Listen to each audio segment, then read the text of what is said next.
Good morning, ladies and gentlemen.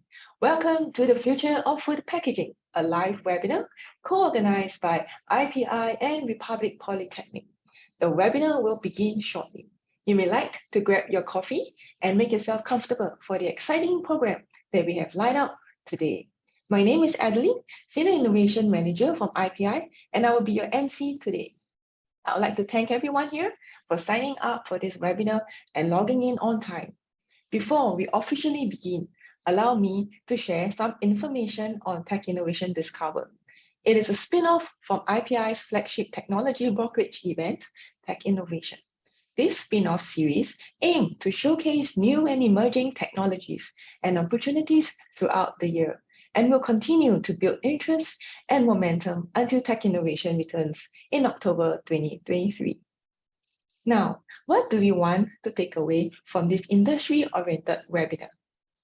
Firstly, let's learn about food packaging trends and insights from Japan and Thailand. Then, we move on to discover emerging food packaging technologies targeted at reducing food and packaging wastage. Finally, to explore potential co-creation collaborations in the areas of food packaging.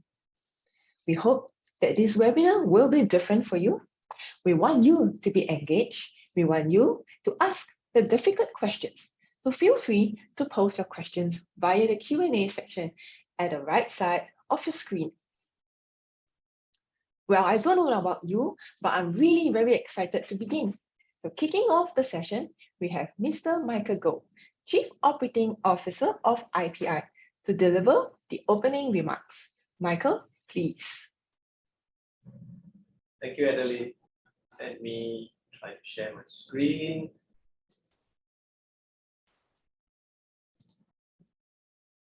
Are you able to see the screen, Adeline? Yes. Great. Hey, very good morning to everyone who is dialed in from Singapore. And for those who are from overseas, a good day to you. Thank you for making time to join us at this webinar on the future of food packaging. I'm stating the obvious now. COVID has changed the way of our life. One aspect of change for those of us who live in cities like Singapore is food delivery. And takeaways has become the norm. It has helped many of us tide over the lockdowns that we faced, but it has also generated a lot of packaging waste. As we transit out of the pandemic, many economies are opening up. More people are returning to office to work. I think the appeal started by the pandemic of ready-to-eat meals, ready-to-cook meals remains, and in some cases actually it has increased. This brings about the issue of having sustainable food packaging, and it becomes a matter of attention due to its environmental impact. I'm sure many would agree that this is not an easy challenge to tackle. I would therefore like to offer three possible ways that we can approach it. So let me start with design. Can we relook at the way food packaging is designed? I believe with creativity, ingenuity, we'll be able to find a good balance between cost, aesthetics, function, and sustainability. For example, I would like to share what Coca-Cola has done. They actually offer a set of functional caps that can transform their empty bottles that you can use after you have consumed the content as spray bottles, night lights, and many other things. And this is just an example. I'm sure there are many other creative ways to tackle the issue, and our friends from Republic Poly who are also present here will be happy to offer their expertise in this area. Next, I would like to propose to leverage on open innovation to seek out the technology, expertise, and solutions that one may need. Now, as this is a global problem, there's no need to reinvent the wheel. I'm confident that someone out there is actually working on a solution or might have even found an affordable and sustainable packaging technology. you can tap into innovation ecosystem network to tap and find this technology that you need.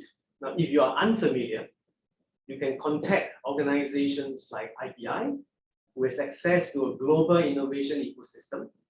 My colleagues will be happy to have a chat with you, and they're ready to conduct technology scouting projects to help you find the best fit technology can address the sustainable needs of food packaging. Lastly, and this is the hardest to tackle, is the mindset change. A recent survey conducted by Straits Times revealed that while a large portion of the population understands and sees the need for sustainable packaging, a majority, unfortunately, is not willing to pay for it. And I can vividly recall when recyclable cutlery was first introduced, it also faced headwinds. But now, those of us who consume takeaways, you find that they are pretty common these days. Now, this is because, and it's possible because consumer, you and me, ask for it, and when there's a volume and there's a scale, things start to move. In Nordic countries, the sustainable movement is very much a ground-up initiative. They start from the young, they start from home. Therefore, I would like to urge all of us to move towards this direction. Finally, before I end, I would like to thank Yu Chan, Chief Technology Officer of Republic Poly, and his team for partnering IPI to put together this webinar, as well as many of the invited speakers for making time of your busy schedules and your gracious sharing. I hope today's webinar offers inspiration and insights to new opportunities for all, and I wish all a fruitful session. Thank you. Thank you very much, Michael. Over to you, Adeline.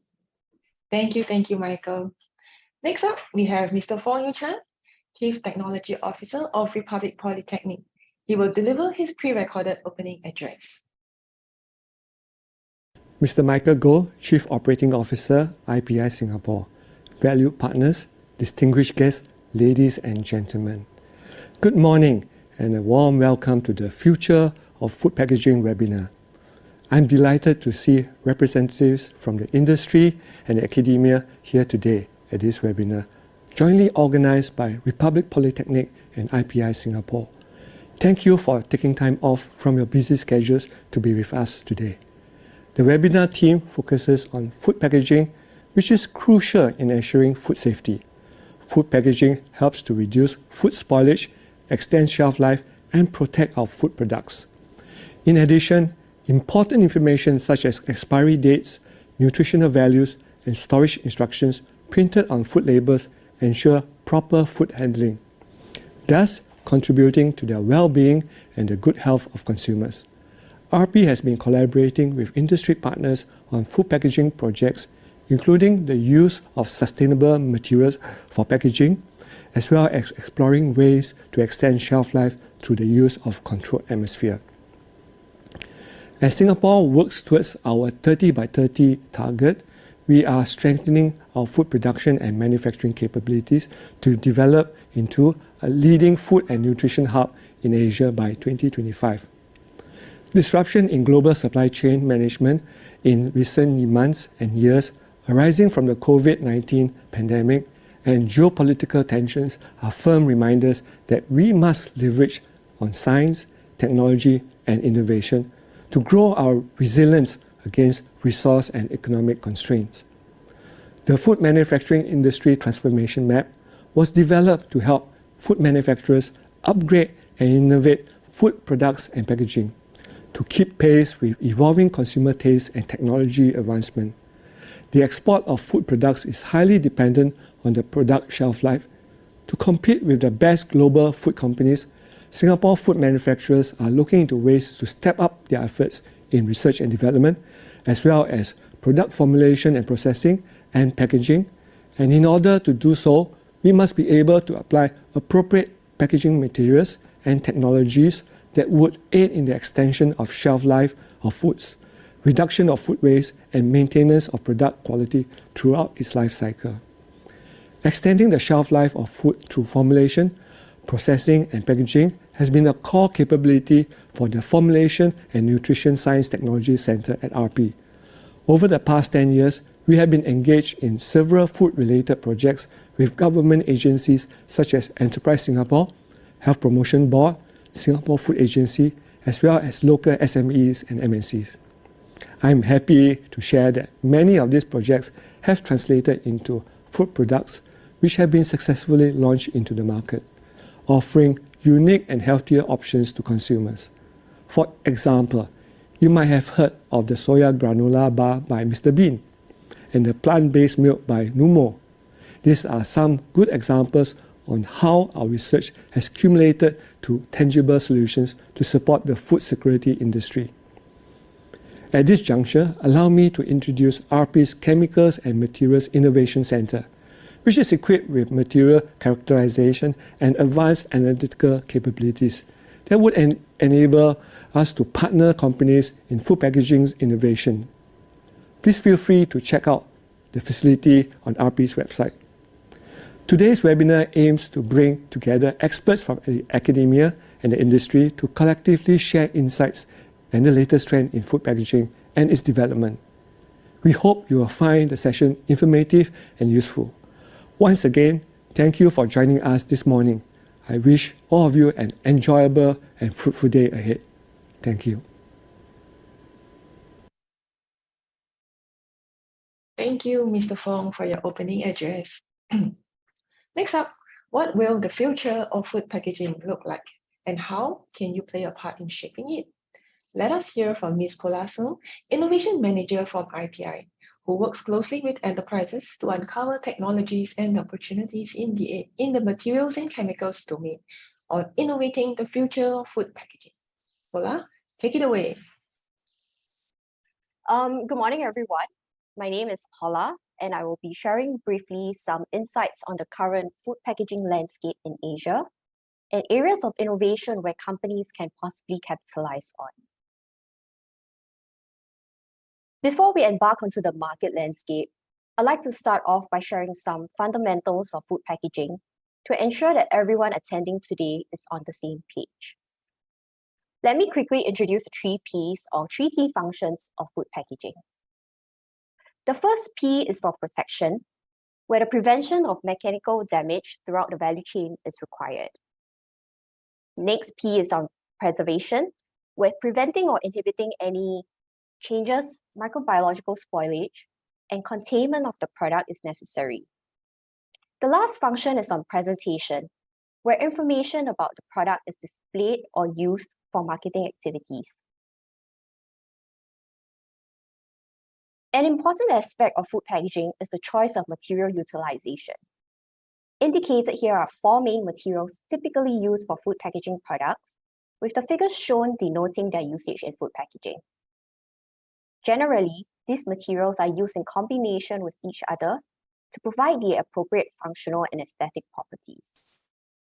Plastics make up the bulk of packaging materials used, and it's also very interesting to note the increased usage of paper and paperboard packaging, largely contributed by the single-use plastic bans in certain countries. In the consumer goods segment, flexible plastic packaging is a widely adopted packaging type, as these type of products are very convenient in terms of weight, cost, and ease of shipment. Next, allow me to share an overview of the food packaging value chain that started off as a linear model. Each entity in the value chain transfers to the next entity to achieve specific consumer value, starting off with raw materials and moving all the way into the end of life of the packaging products. This has since evolved into a circular model that aligns these players in the value chain with the common goal of bringing specific value to consumers. Design is also at the heart of the industry for companies to strengthen their branding, creating loyal customers, and influence consumers' decision at the point of sales. Let me elaborate upon the importance of this circular model for companies to meet both business and consumer needs. The food packaging industry is a fast-changing and complex landscape to navigate due to an increased pressure to reduce packaging waste. Here in Singapore, a nationwide movement to tackle packaging waste has been introduced in the form of a mandatory packaging reporting scheme for producers of packaged products. This is done with the intention to pave the way for an extended producer responsibility scheme, or EPR, for packaging waste management. Companies within the entire value chain need to cluster alignment and focus on innovations to become first movers to approach the constant evolution of regulations and meeting consumers' demand. In today's webinar, we will be showcasing opportunities for businesses to tap on within the colored boxes. This includes packaging materials combined with hurdle technology to prolong shelf life, preventing cross-contamination, and effectively reducing food waste. You will also be able to gather food packaging trends and insights from our two keynote speakers. Now let us take a quick look at the market outlook in the region. India, Indonesia, and Thailand are touted as some of the fast-growing markets regionally, escalated by the higher disposable incomes and changing lifestyles of the middle-class population. China accounts for the largest market share alongside Japan and South Korea, and this is captured through customized product offerings by medium and large industry players. As the largest consumer groups of convenience and processed foods regionally, the growing trend of health, safety, and environmentally conscious consumers in these countries is expected to shape the packaging market. Overall, a positive growth is to be expected in Asia. In line with the mega trends of sustainability and digitalization, let us explore the growing food packaging trends within the region. Flexible plastics with their versatility to incorporate new solutions and functions are expected to dominate the market. With an increased rise in sustainability concerns in the region, sustainable food packaging will remain a priority for consumers. Several countries have announced or introduced legislation to manage food packaging, and these country-specific regulations will play an instrumental role in driving food packaging demands. Lastly, smart solutions such as active, intelligent food packaging and eco-friendly products will define innovations within the industry. In IPI, we help companies uncover new opportunities and acquire technologies by analyzing the pattern landscape. Let us take a look at the pattern landscape of food packaging patterns found in Asia over the last 5 years. In the period ranging from 2016 to 2020, a total of 3,301 patent applications were filed, with Japan and South Korea being in the top 3 countries actively developing technologies for food packaging. Not surprisingly, China takes top place by accounting for approximately 90% of the patents filed. While this information represents a crowded space within China for developing new food packaging technologies, companies can look upon this as an opportunity to collaborate with Chinese inventors and bring these food packaging technologies to other markets. We will now look at the technology landscape using keywords extracted from the patents. I have clustered the keywords broadly into 3 categories. Firstly, the majority of the technologies, or approximately 58% of them, cover the raw materials aspect. Next category targets product improvements such as shelf life and physical properties associated with food packaging. And lastly, the keywords are associated to the machinery and final packaging products. So as a material scientist, allow me to comment on some of the keywords associated to the raw materials category. While the keywords are primarily focused on plastics-related materials, these highlighted words indicate some patterns relating the use of natural and biodegradable materials. Commonly used as a substitute for synthetic polymers such as PP and PE in plastic packaging, such natural and biodegradable materials face their own challenges. These include a higher raw material cost compared to synthetic plastics.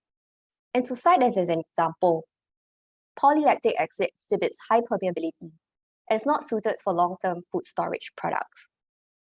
So while it's important to balance the environmental advantages provided by these materials, businesses also need to take into consideration their commercial viability and technical feasibility. So what's in store for the future of food packaging, you may ask? So as I come to the end of my presentation, I hope to provide 3 key takeaways to everybody. Firstly, consumers will fuel the demand for new and innovative packaging solutions, especially for countries experiencing rapid urbanization and changing consumer lifestyles.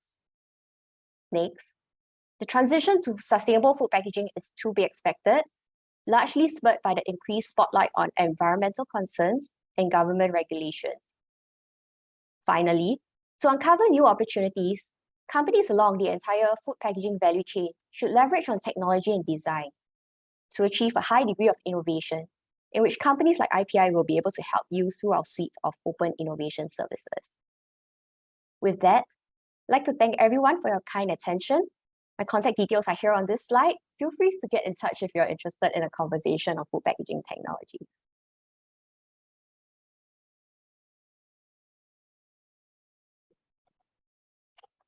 Thank you, Paula. Now that you have learned about the 3 Ps of packaging, I'd like to introduce the 4th P to you, Ms. Paula. So do look her up if you need any further information on packaging. Not just food packaging, but packaging in general. So next up, let me invite Paula to co-MC with me to juice things up a little bit. Thanks, Adeline. The pressure is now off. So happy to join you in the hosting duties. It is my pleasure to invite our first keynote speaker, Mr. Kentaro Ono. He has been an active guest speaker in numerous packaging conferences and seminars in Asia, such as ProPack and Asia Packaging Network International Packaging Symposium.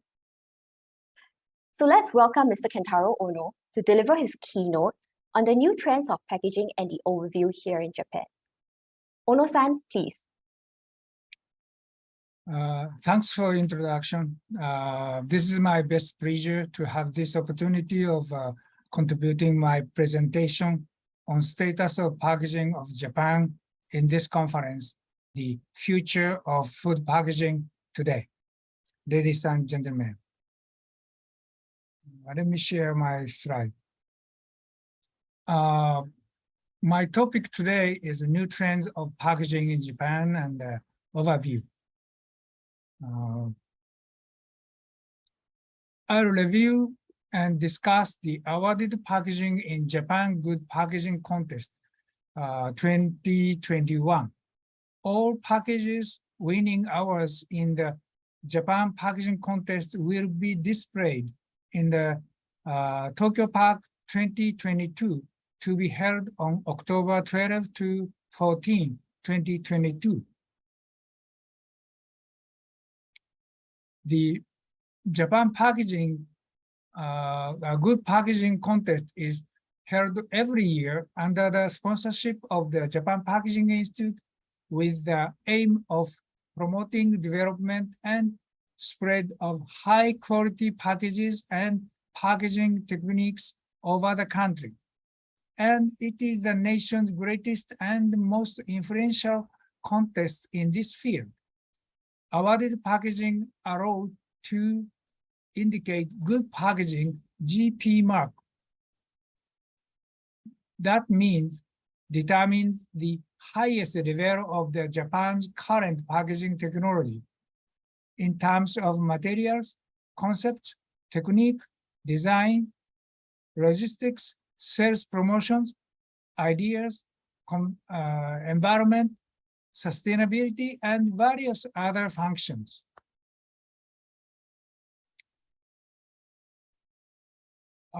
Just a minute. If you will attend Tokyo Park 2022, please visit the special booth for the awarded packages. Also, it is interesting to study them as excellent example of appropriate packages. Furthermore, the contest covers all types of packaging, including consumer packaging and transport packaging. Finally, they will entry for a Asia Star organized by the Asian Packaging Federation, APF, and World Star Contest, organized by the World Packaging Organization, WPO. Let me show you the awarded packaging and the technologies behind the packages. The first one is eco and consumer-friendly packaging in one of the most popular packaging form everyone knows well. Reduction of use of plastic in packaging is the biggest mission today for SDGs. Excuse me. Especially single-use plastic waste. This package achieves it by the crease line below the top of the container for easier inserting fingers to open. Application of the heat seal inhibitor for easier peeling of heat sealed part to open the package. These features allow school kids to open the package easily to provide the wide mouth opening for drinking the milk directly without use of straw. But straw hole is provided for the just in case. For the filling operation, the conventional packaging and filling machine can be used. Hygiene for the direct drinking is also considered. This development contributes the reduction of with 0.5 gram plastic straw that is 700 tons of the resin from 1.4 billion of milk cartons for school lunch program in Japan.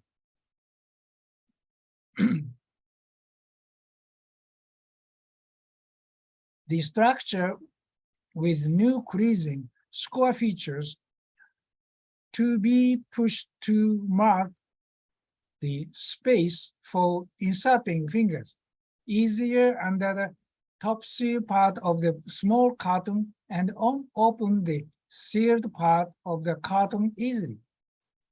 And heat sealed inhibitor allowed to break the heat sealed part easily and pull and form the spout easily and widely for the direct drinking. To transfer the process with push, open, and pull to school kids, the graphic design indicates the point to be pushed by indicating push my nose. This is the new action needed for effective utilization of the structure developed.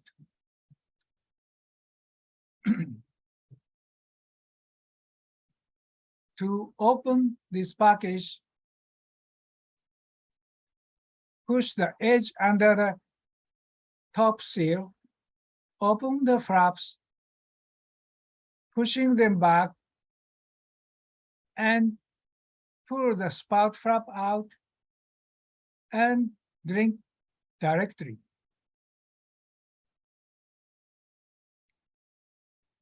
The packaging and the filling system used in the same as conventional system. Compatible use of the system is possible. Also, the downstream process after the filling are also same as conventional.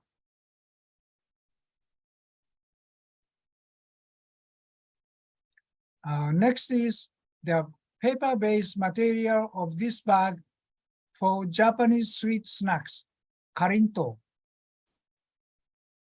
That is deep-fried Japanese sugar sweets or fried dough coated with brown sugar and is traditional snack in Japan.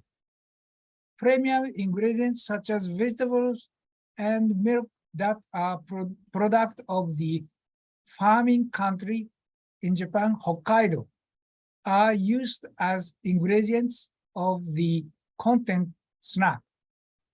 The paper-based material can be disposed as paper. The bag provides the zipper for reclosing the bag open. The paper-based material provides eye-catching in the appearance and environment-friendly appearing. The SDGs Promotion Committee of Mamatsuka Confectionery concerns the issues with plastic waste and creates the packaging. Paper-based packaging material requires the cost double of general plastic packages, as well as improvement of the machinability to meet with conventional packaging machine.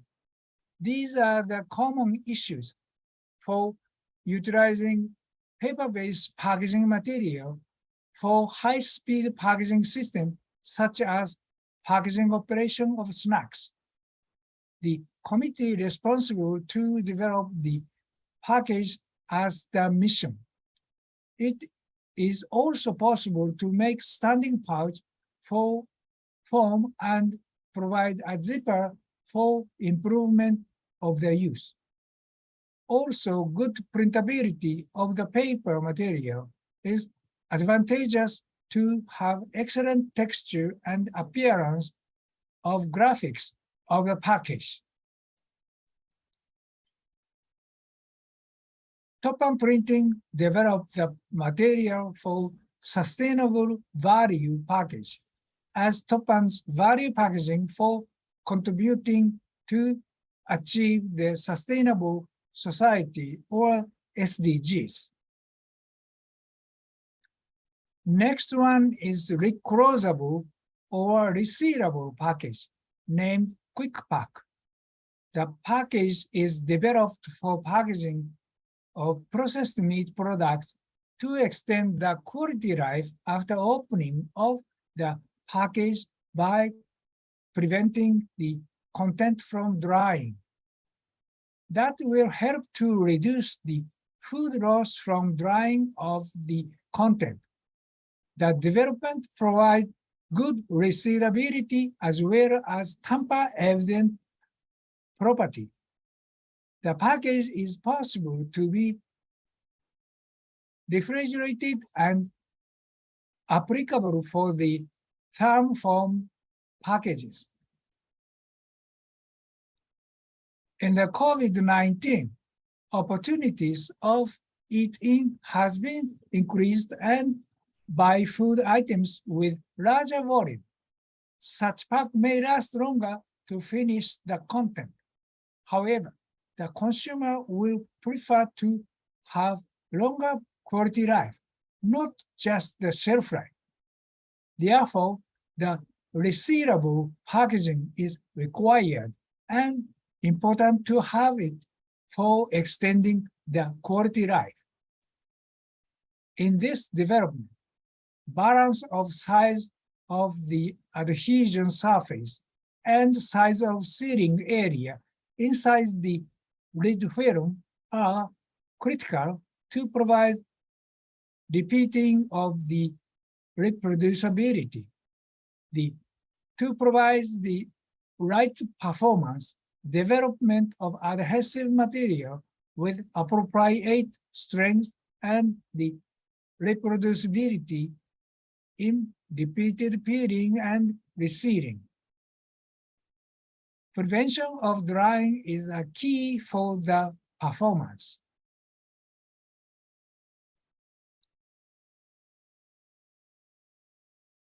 These are the top view of the package. Firstly, the easy opening feature. It is clearly indicated by color and letters, and the tab is larger to pinch by fingers easily. You can see the picture clearly. Okay, putting the tab to peel the lid and open the package. After opening, a part of seal stays on the package and it works as adhesive as at the resealing. Therefore, it can be resealed tightly and securely. Once it is opened, the seal is shifted a little for indicating package opened.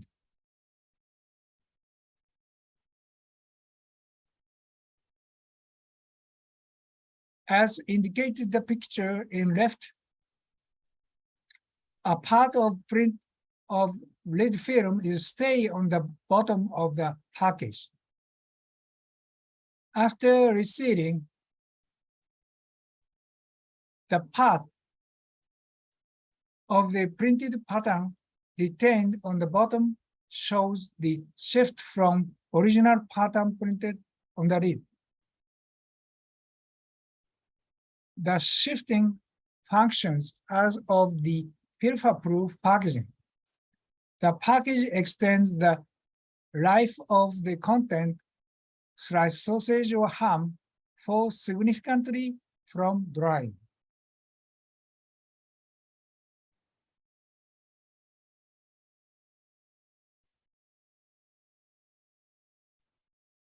When you're drinking beer, do you like to use mug cup or jug? Most people who like the mug prefer to enjoy the foam of the top as the premium. When we're drinking beer from can, it is difficult to enjoy the foam since there is no headspace for the foam to be generated, and the size of the opening as well as method of generating foam in the can.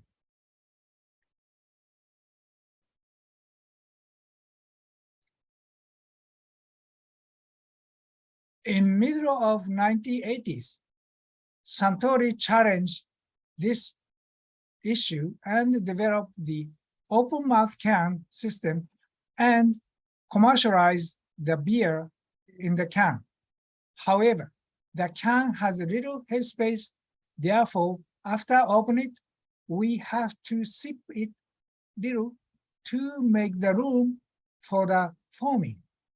And also we have to activate the foaming by tapping the bottom, twanging the device. Yellow tab shown in the picture to give energy by beating. But the can was disappeared from the market soon. It might be not attractive for consumers of the day. However, in 2021, the innovative package was commercialized again and won the award. This is the one. This awarded package provides the entertainments such as excitement and deliciousness available at bar when drinking at home. The can generate foam spontaneously without any tools. The edge of opening provides the double safety full aperture end. People can enjoy sensation of drinking beer from mug with creamy foam. This beer going down with drinking beer, the creamy foam is reproduced by the can. Conventional filling and packaging system, as well as transportation and distribution systems, can be used without significant changes.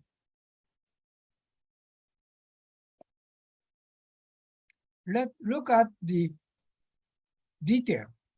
The company said that the concept of this package was demanding.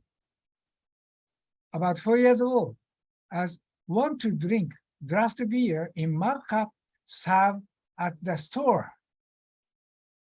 But the concept has been demanded since 1980s, as I told. The concept include want to make the customers' excitement through the beer and hope to have a nice time with exciting taste and draft beer in mug cup at home. The special can with red end of double safety structure that prevent the injury of fingers and for natural foaming function. It is open. Fine bubbles are generated naturally by special coating inside of the body of the can. This can system gives the draft beer taste served at the store. Let me show and describe the direction of and what will be happen to see or experience. Conventional and regular can is designed not to generate foam too much. Special coating inside of the can for preventing corrosion and generate fine foam on the coating surface as ceramic beer mud. This is a development strategy. Appropriate rough surface generate excellent foams, lifting and then denting it determined to generate the fine foams. Structure amplifies the natural foam generated by the pressure difference from the opening.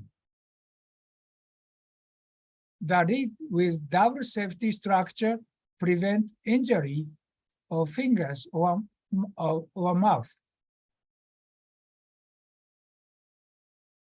Describing the can developed for opening, put it on stable place and hold it securely.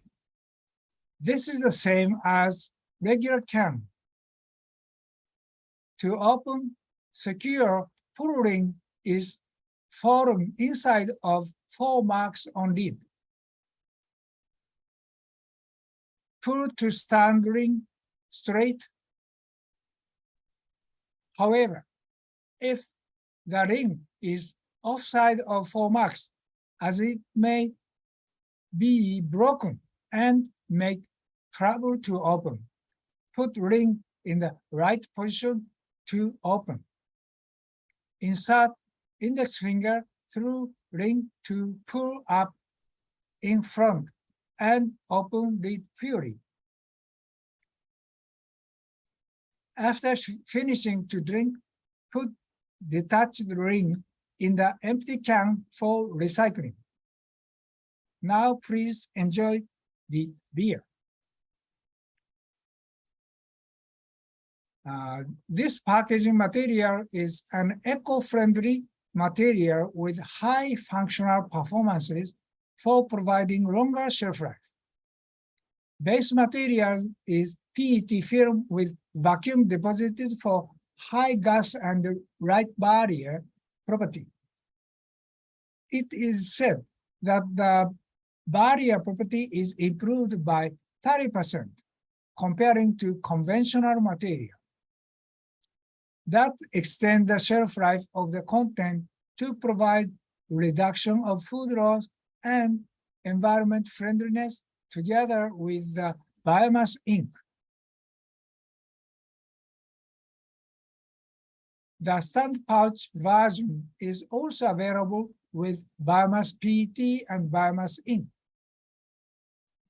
These also reduce environmental loading by use of the eco-friendly materials. The graphics use 5 colors of ink: black, red, blue, yellow, and white. These are changed to biomass ink one after another with time being.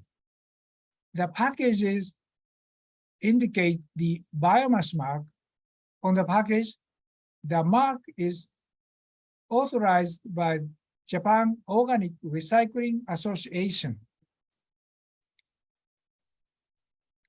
Dainippon Printing developed the material, Biomatic. It has been commercialized in 2010. Regarding biomass ink, the ink partially changed with the plant-based material is used to alternate conventional ink fast. Carbon dioxide reduction volume is affected by COVID-19 in 2020. Together with biomass ink use, carbon dioxide emission is reduced significantly.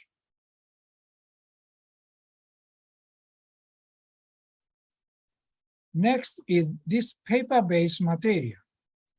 This is packaging paper lid for paper cup,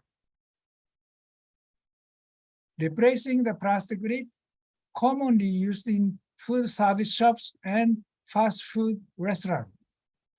Since the lid has no hole, drink in the cup with the lid can be carried around without risk of spilling. Drink the content, remove the lid, drink directly from the cup to enjoy the flavor. The lid provides minimum function and no spigot. Drink directly from cup to enjoy aroma and flavor as well as taste deliciously. It is said this will give style or value for consumer or stakeholders through the consumption, as well as countermeasure for environmental issue, including sorting garbage and reduce waste of plastic. The lid fit the cup tightly. Use of the area is minimum for comfortableness.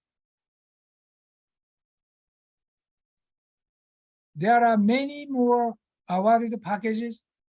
Please go to Tokyo Park 2022 to see them in real. Thanks for your kind attention.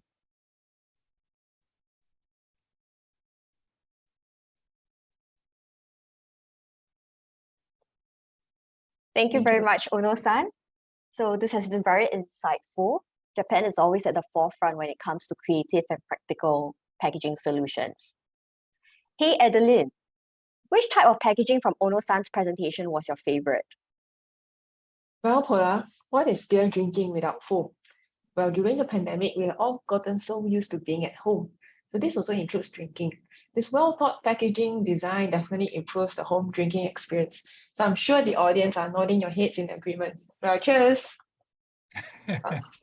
Yes. Yeah. Okay. So, next, allow me to introduce our next keynote speaker, Dr. Nathdanai, Associate Professor from the Department of Packaging and Materials Technology, Faculty of Agro-Industry at Kasetsart University. Dr. Nathdanai's current research and expertise is in food packaging and biodegradable packaging. He has also authored several publications. Let's welcome Dr. Nathdanai to deliver the second keynote speech on food packaging research and innovation update in Thailand. Dr. Nathdanai, please. Well, good morning, everyone. Thank you very much for the wonderful introduction. My name is Nathdanai Harnkarnsujarit from the Department of Packaging and Materials Technology. And today I'm glad to share you the talk on the topic of food packaging research and innovation update in Thailand. And thank you very much for the organizer for inviting me as one of the speakers. I'm very happy to be here today to share you about the innovation and research in Thailand.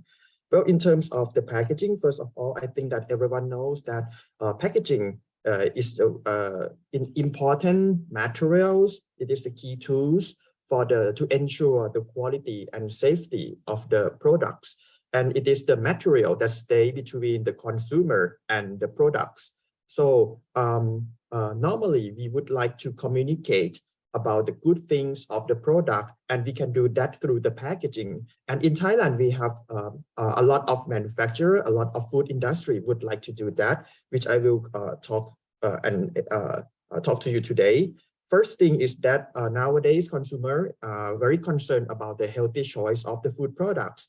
And in Thailand, government, our Thai government also support the development on the research and also the utilization of the functional food, functional ingredients, the products that try to support the health or give the health benefits to the consumer. With that point, we need to do the claim on the package. And we also have a lot of work with the Thai FDA, Food and Drug Administration, in order to increase the number of the positive list or any kind of health-related label or health-related claim on the package. For example, here are some of the health claim that we put on the food packaging. Unfortunately, in Thailand, we do not, at the moment, we do not have that much health claim that the FDA allow that we can do on the package. But soon, in the future, we are now working with Thai FDA, and I think that there will be more health claim that we can, the Thai food industry can be used on the package in the future. Then we also have the consumer concern on the health and well-being. A lot of Thai people, like especially the modern consumer, very concerned about the health-related issue or the well-being. So here come the design of the package. The recent year, like 2 or 3 years, we have like new style of the package design that promote the well-being or to make the consumer feel that this product or this package or even this company concerned about the sustainability, concerned about the environment. So the new idea of the package design become increasing about the well-being. And we can see some of the products that are available in the market, and also the materials that is the come from the bio resource. We have this kind of product in the market increasingly. And the next things that a lot of food manufacturer concern is about the food loss and food waste, which also the global issue that we try to reduce the food waste and food loss. And with this case, the packaging, of course, has a major role that if we can select a proper materials and proper technology, we can reduce the food loss and food waste. In Thailand, we have a lot, like we have many levels of the food industry, like the big company, and also we have the small and medium enterprise. For the big company, they don't have that much problem with the packaging issue. But for the startup or the small and medium enterprise, they have a lot of problem with the use or the selection of the proper packaging materials and also the packaging technology. Well, in Thailand, we have a lot of bio-resource, biomaterials that many people who are not who have no background on the food science and technology, they can become a startup of the food products. And right now, they have a lot of problem about the use of the proper type of the packaging materials. The first thing, we work at our Department of Packaging and Materials. We work a lot with a company and also the people from the industry. From my experience, the first thing when like the startup or the small and medium enterprise come to us and ask about the packaging design and development, they will ask the packaging that can properly extend the shelf life of the products. So from my experience, there are a lot of knowledge that is missing from the small and medium enterprise food company. But for the big company, they have a lot of experience on that. So there should be, normally there is no problem with them. Mostly when we talk about the packaging that can extend the shelf life, it can be the packaging materials like the proper plastic. We have a lot of types of plastic available in the market, but mostly we import the materials. We import the technology. We import the we import, sometimes we import the pellet, the plastic pellet, and then we can convert into the form of the packaging. But mostly for the Thai packaging industry, we do not develop the very deep technology that much.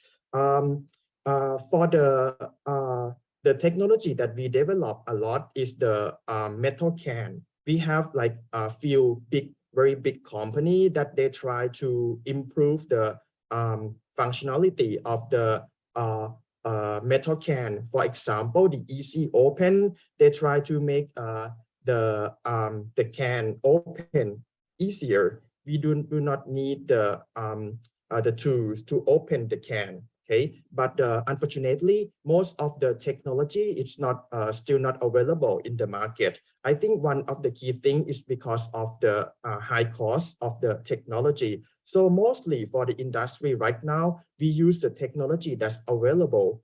Okay, that available globally, not that very big different from the other countries. In terms of the research, okay, in terms of the research, we have developed a lot. I think that the research and development from the university about the packaging in Thailand is quite advanced when compared to the technology that the company use.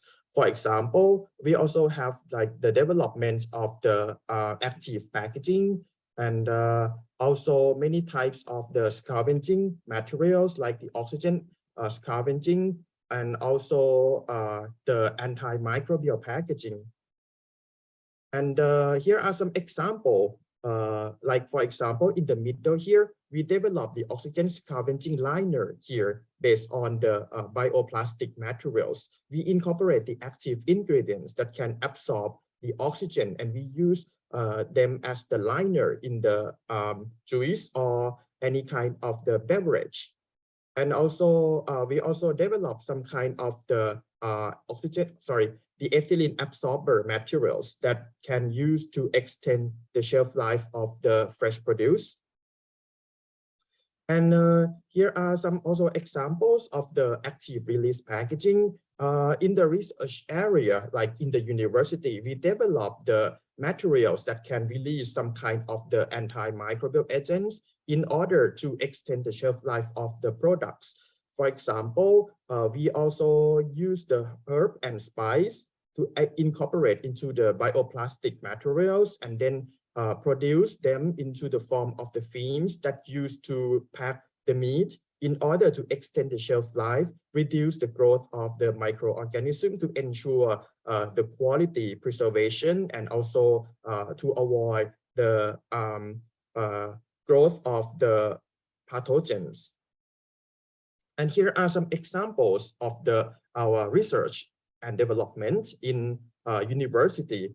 We incorporate the volatile compounds like the natural cinnamaldehyde, which is quite famous for the use in the bakery products. And we found that this kind of the volatile compounds can prevent the growth of the fungi, especially mold. So when we incorporate the cinnamaldehyde into the films, like the picture that show you in the middle of the top here, we developed via the blown film extrusion, which can be further developed into a larger scale for commercialization. We found that when we incorporate the cinnamaldehyde here, the second row here and the third row here, it can inhibit the growth of the fungi.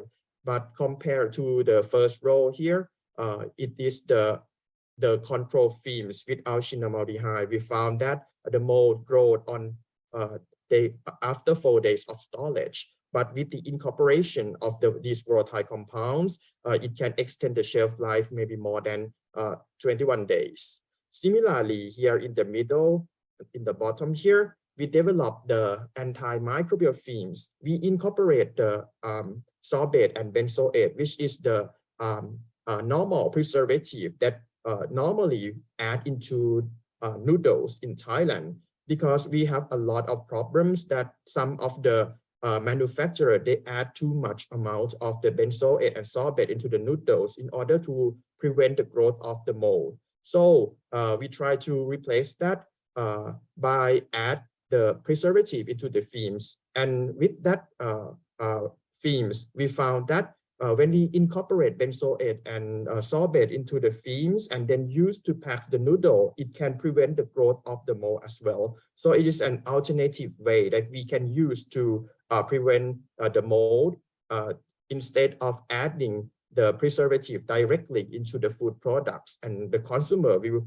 consume a lot of the preservative. And here on the right hand side as well, we taste that if we add sodium nitrite, which is the preservative, and also the preservative that used in the processed meat, what will happen? And we found that when we use the films that contain nitrite and to pack the meat, it can also preserve the redness of the meat. So with this method, we can avoid the addition of the nitrite directly into the processed meat as well, in order to reduce the amount of the nitrite. And here are also some examples that we use some kind of the volatile agents like the natural compounds and like carbachol, citral, and alpha-terpineol to the films, and then we used to pack the Pacific white shrimps, and we found that it also can reduce the discoloration of the like the melanosis of that occur in the shell as well. And on the right hand side, we also developed there is also the development of the modified atmosphere packaging by using different ratio of the gas, and we found that with the increased amount of the carbon dioxide and the reduced amount of oxygen, the melanosis in Pacific white shrimp or the discoloration of the shell can be prevented as well. With the modified atmosphere, we need the machine that can flush the gas, but it is not very difficult. In the company, they have a lot of like this kind of instrument that equipped, and it can be used in the industry as well.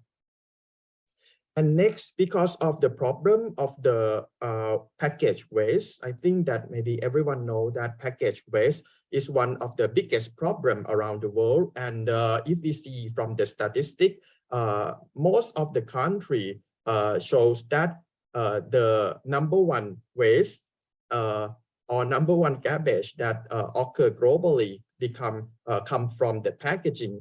Because all the products have the packaging, it is very important things, important materials, and all the products mostly require the package. So in Thailand, we also have the policy that we reduce the use of the plastic as well. Around 2 or 3 years ago, the government have the campaign that we to ask the convenience store to stop giving the plastic back to the customer. So there are a lot of with that campaign, there was a big change to the consumer behavior. Most of the consumer start to concern about the problem of the plastic materials and also the plastic packaging, and that drive the economy in Thailand, like we call BCG, which come from bioeconomy, circular economy, and green economy, which means that we try to have developed the any kind of activity or economy that based on the environment or sustainability. This includes the recycle technology that is improved in Thailand. We also have new regulation on the plastic recycle, and also we have the development of the biodegradable materials or bio-based materials as well. And the government support a lot. They give a lot of money. They give a lot of funding. They give kind of a lot of benefits to the factory or the manufacturer who perform like use the biodegradable or produce the biodegradable materials. And as I told you recently, that we have a lot of we just have like new regulation on the recycled plastic. because previously we do not, the Thai FDA do not allow the use of the recycled plastic to pack the food materials, and we can use the recycled plastic only with the food product that is the only with the secondary packaging, which means that it is not directly contact with the food, with the edible portion of the food. For example, you can use the recycled plastic with the fresh fruit that you need to peel before eat. You can use the recycled plastic to pack the egg because we don't eat the shell. But recently this year, we have new development. We have like big change with the regulation by Thai FDA. Currently, it is allowed to use the recycled plastic to pack the food products, but with condition. That regulation, it said quite clear, and there are lists that the manufacturer need to test.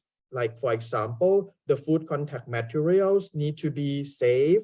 There need to be a limitation of the migration. You need to submit the list of the chemical compounds that migrate from your recycled plastic in order to ensure the safety of the consumer.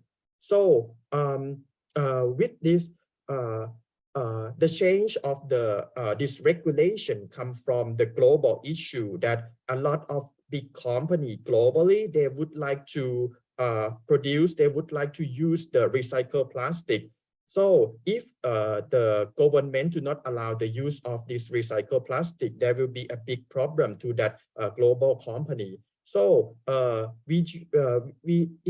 I remember that it took around 2 or 3 years because our department also support the government with this change of the regulation as well. We support in terms of the safety test and also like academic part about the critiques of the regulation.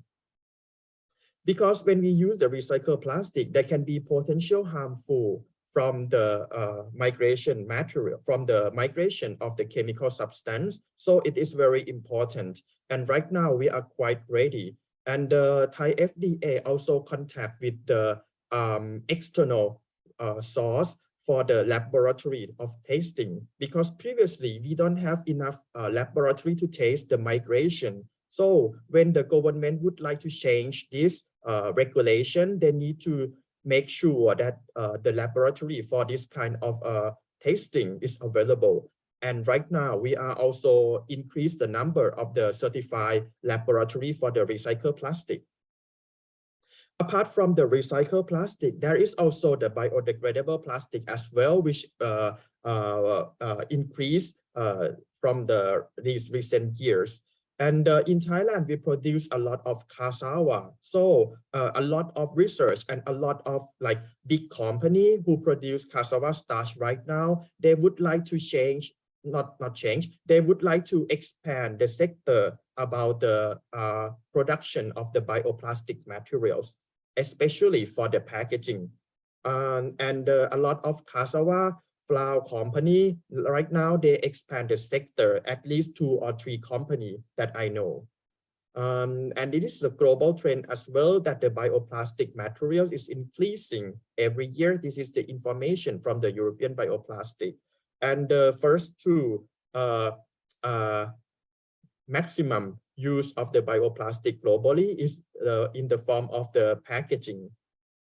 And here are also some of the example of the research that we try to develop the bio-based materials into different forms of the packaging, container, and tableware. And we use the compression molding, blown film extrusion, injection molding, thermoforming as well. Well, actually, we are the knowledge or know-how to produce this kind of bio-based materials. There are a lot of researchers in Thailand who can develop something like this. This is also from another university in the north as well, that they try to use the rice straw or rice bamboo to produce the tableware and the container that come from the waste. But the problem, not really a problem, but the issue that we need to concern is that if we use to pack the food, we need to have a proper coating in order to avoid the leakage of this kind of the natural compounds. Well, there is also the global production of the global research that in terms of the food packaging, the #1 research globally is the active packaging. Here are the statistics from the last 10 years. We found that the active packaging is the #1 research. This from the Scopus database, which is the research. And also the second is the biodegradable packaging. And when we compare between the sustainable packaging, there are biodegradable packaging, which is the #1, and also the research about the sustainability is increasing as well. And when we compare between different types of materials, we found that the highest research, of course, is the plastic, and then the second is the paper. And this is the last part of my talk. Well, I will show you some of the example of the research and development or the innovation that come from the company. The first thing is that we try to develop the paper, because when we have the policy, when the government has the policy about avoid using the plastic, and also the global policy about the use of try to reduce the use of plastic, a lot of company develop paper as well. We try to develop a lot of the coating on the paper in order to improve the barrier properties and also the heat sealing properties. And here are an example from the company. And also we develop the films that can extend the shelf life of the fresh produce, because we produce a lot of fruit and vegetable. We export a lot of like coconut like this. We try to develop, and right now we have developed the films that can use to extend the shelf life of the products. And also here are the example of the packaging that can be used with the microwave for a convenient way, and also to release the vapor during the microwave to make it more convenient. And also the easy peel. These recent years, a lot of companies try to improve the convenience of the use of the packaging, and easy peel is one thing that can be seen in the market. I think that around 4 or 5 years ago, there are quite change in the products on the shelf that a lot of companies try to increase the convenience to the consumer. And I think one of the things that we clearly see is that a lot of products or a lot of package right now is quite kind of very easy to open. They try to develop the coating or the way how to seal the product in order to make it more convenient to the consumer. And also during these years, these 2 or 3 years during the COVID-19, the e-commerce is very, very popular in Thailand as well. We have developed a lot of like paperboard in order to ensure the strength, and also to make sure that the quality of the printing is good. So the development of the corrugated box from the company is also very famous.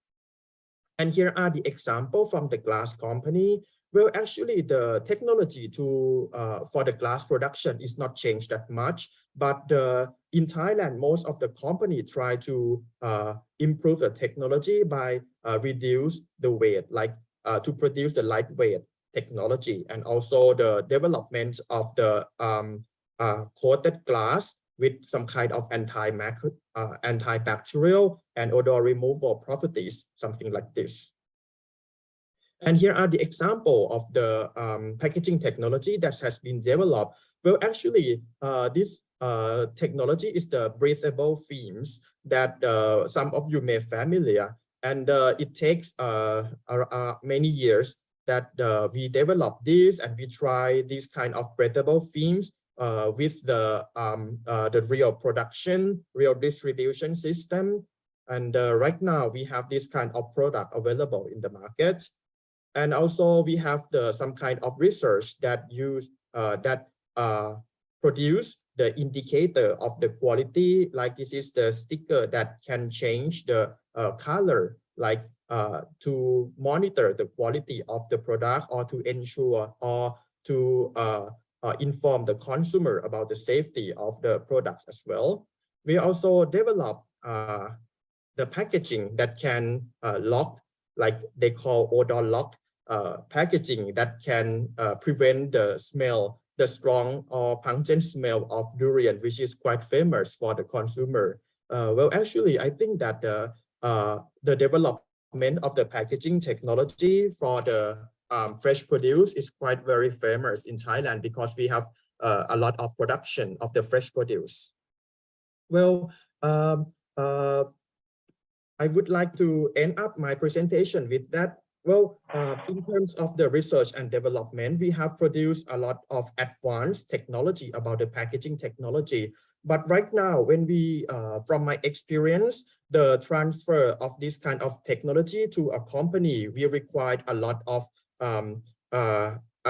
effort. Like the company we need to work very close to the company. And right now, Thai government start to support collaboration between the research institute and the company. And we hope that in the future, this kind of research will be transferred to the company to produce a novel types of the food packaging. Well, here are my information on the slide. If you have any question or discussion, I am happy to talk to you. Thank you very much.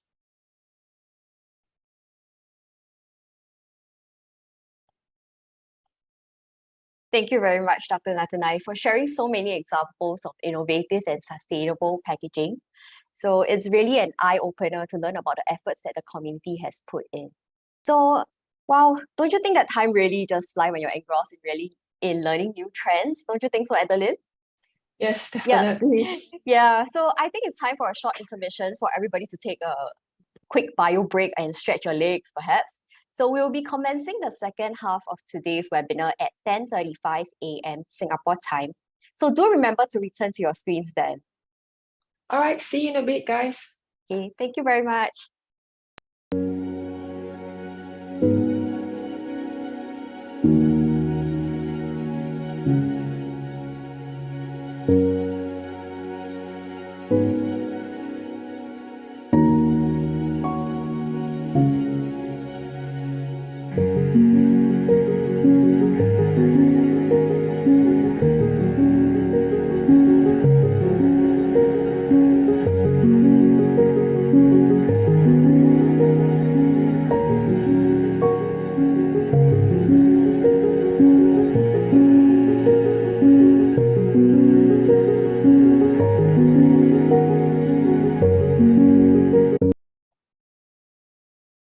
Welcome back, ladies and gentlemen.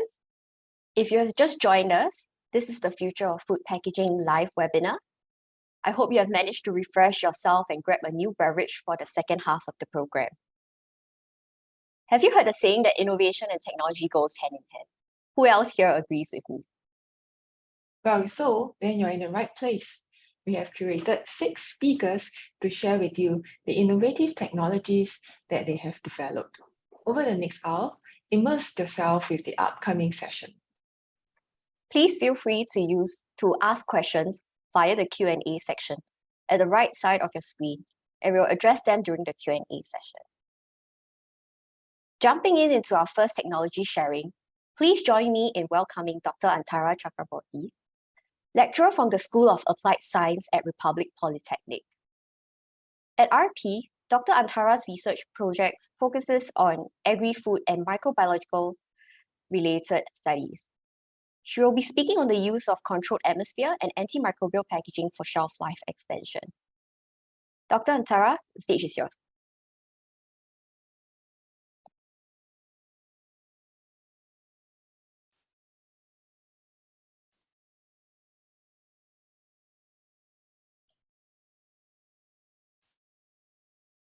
Thanks, Paula, for the nice introduction.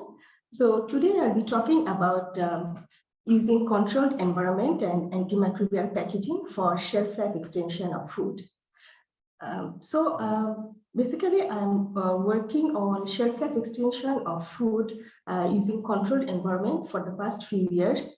But recently, I also have some experience to work with my colleagues who are actually developing sustainable antimicrobial packaging material and also exploring their effectiveness. So I'll be sharing with you about some of our research findings in the next few slides. So these slides are actually showing some alarming data about food wastage in Singapore. I'm sure you all are aware of it, and it is a global problem. So the key point that I want to highlight is that if we have effective technology, then we'll be able to reduce this food wastage. So regarding the technology, we have a few focuses. The first one is about development of smart storage chamber with controlled environment. So what is controlled environment? I'll be talking a bit later. Our next focus is about development of sustainable antimicrobial packaging material. And the third one is the combination technique. So can we combine controlled environment and antimicrobial packaging material together to extend the shelf life? So controlled environment, basically, if we control the oxygen, carbon dioxide, temperature, and moisture in the environment, we will be able to prolong the shelf life of food. So in one of our experiments, we stored salmon sample in a controlled environment, and our results showed that this experimental sample showed 4-log reduction of microbial growth. This result is after 10 days of storage. So the result was quite promising.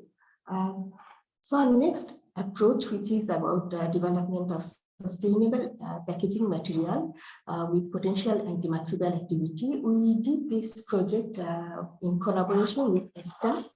So ESTA provided us with Alterpacks, which is a plant-based antimicrobial agent.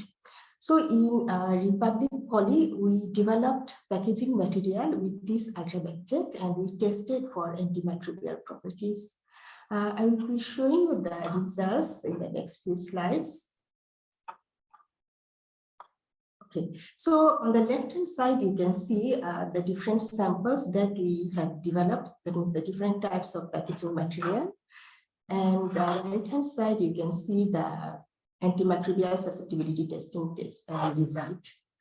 So you can see that sample E, which is 80% PLA and 20% UV, was the most effective in reducing the bacterial growth. So from here, we narrowed down sample E and we did further testing. So the first testing was Carby-Bauer distribution test, and it showed that surrounding the material, there was a clear zone of inhibition, which indicates that it was able to kill the surrounding bacteria. So after that, we did surface antimicrobial testing against 2 bacteria using this material. So the bacteria are Staphylococcus aureus and Micrococcus luteus. So for both of these bacteria, we were able to see there was reduction of growth. And then in the next step, actually, we stored salmon sample in different container, like pouch and easy peel container developed from our antimicrobial packaging material, and we also compared it with the commercially available ones. So our results are quite consistent, and you can see that both of these UBT pouch and UBT easy peel, this container where we used our Alterpacks, actually showed lower bacterial growth than the others.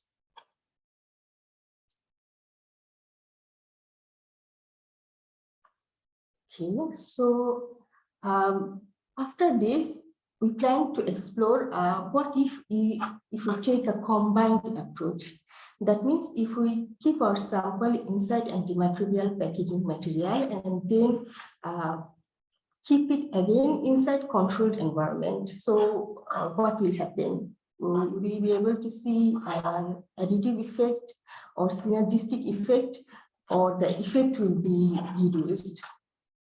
So to explore this, we did a preliminary experiment. So in this experiment, we used kale samples, and we wrap this sample inside antimicrobial packaging material. So this material is not the previous one, and this is provided as by by Prof. Chang from ESTAR. He's working on this. And when we use this, we keep it inside controlled environment. So we try to combine both approaches. And our results suggest, again, there was true log reduction in the microbial growth. So this, even it is a preliminary experiment, we found it is also promising, and we want to explore it further. So we hope that if we can explore and extend our research and can fine-tune our technology, we will be able to contribute to reduce the food wastage, and this will help to extend the shelf life of food in future. So basically, that's all for my sharing. I would like to thank you all for listening, and I would also like to thank all of my colleagues who worked with me in these research projects. Thank you very much.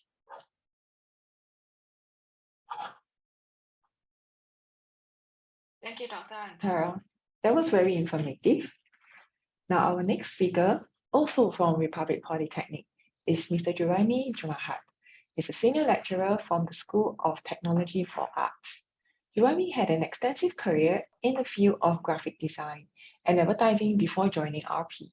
Today, he will be sharing with us on design for future economy, how design is able to complement the use of technology for food packaging. Let us all welcome Juraimi.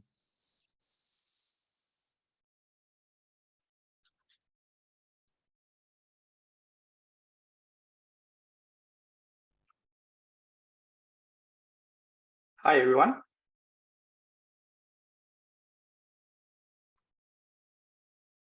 Can you all hear me? Yes, we can hear you. Your screen is showing well. Okay. Oh, great. Thanks. Okay. Hi. Good morning, everyone. Today, I'm going to talk about design for the future economy. Just to share a quick background of my past experience working as an art director in advertising and technology companies. I did a lot of marketing collaterals, design showrooms, doing a lot of corporate brand identity, web design, and so interactive media. At the same time, also I'll do a lot of actually packaging design before I move on into the education sector. Yeah, some of my past works that I did for my packaging design, mostly on the personal devices and computer products like sound cards, MP3 players, and also speakers from various sizes, mixed materials like paper, cardboard, and plastics. The above pictures is actually some of our graduation showcase pack that we did in the past years with pop-up booklet and also augmented reality designed by my colleagues, staff, and students from School of Technology for the Arts. Today, I'm going to focus on 3 areas. Sustainability, how we as users can play a part to save the world to zero carbon. Innovation, on how can we use technology to help us in producing a product that's more efficient, to be able to recognize authenticity and also product that we buy. Cost effectiveness, how can we reduce cost and produce design that is modular? As you know, packaging is ubiquitous, it's all around you. All your everyday items requires packaging, be it food, healthcare, personal care, or any products. However, there are many concerns when we think about packaging that lacks of design intelligence. We are concerned about spoilage. How can we reduce wastage? Some businesses has unique processes and experiences. How can we customize our brand packaging easily? We are also concerned about authenticity. How can we tell the product we bought is genuine and safe? How can we trust product that we ordered will be delivered as stated? In 2021, NEA released an article about waste statistics in Singapore. I believe all of you already heard about this. It stated that papers and cardboard has the highest wastage generated compared to plastic and food. Although plastic is near as much as paper and cardboard, however, it has the lowest recycle rate among them. If you look at the total weight of the three waste types, it's about approximately weight of a 12,000 Boeing 747. That's really huge. Let's talk about sustainability. Sustainability is about closing the loops and creating a circular economy. How can we optimize materials and energy through design and make it more affordable for businesses in the long run? How can we benefit individuals and communities through recycled materials? Is there creativity, science, and user experience that we can contribute?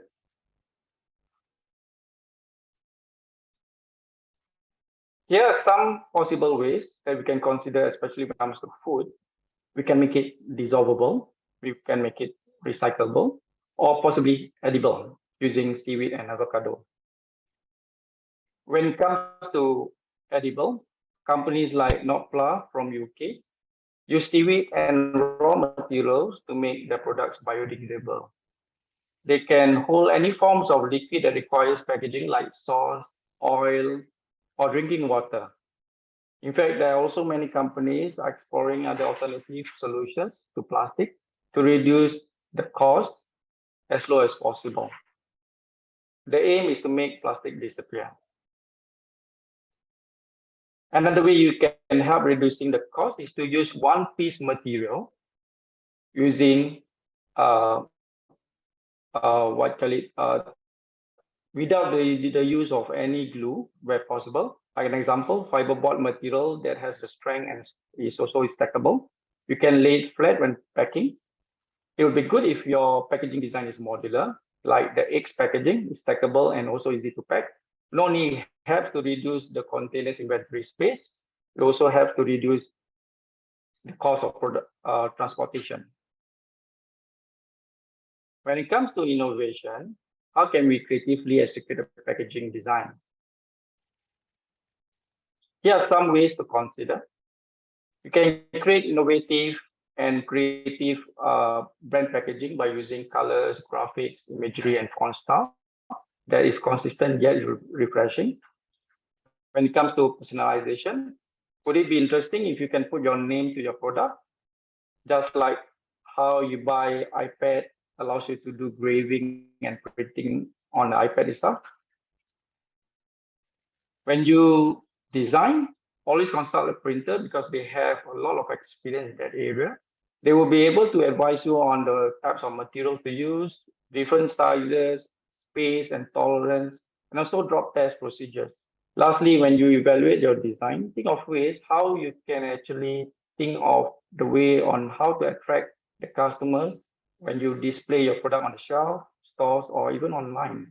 Is it versatile? Is the packaging reusable? Or how can you actually engage the audience back and get feedback?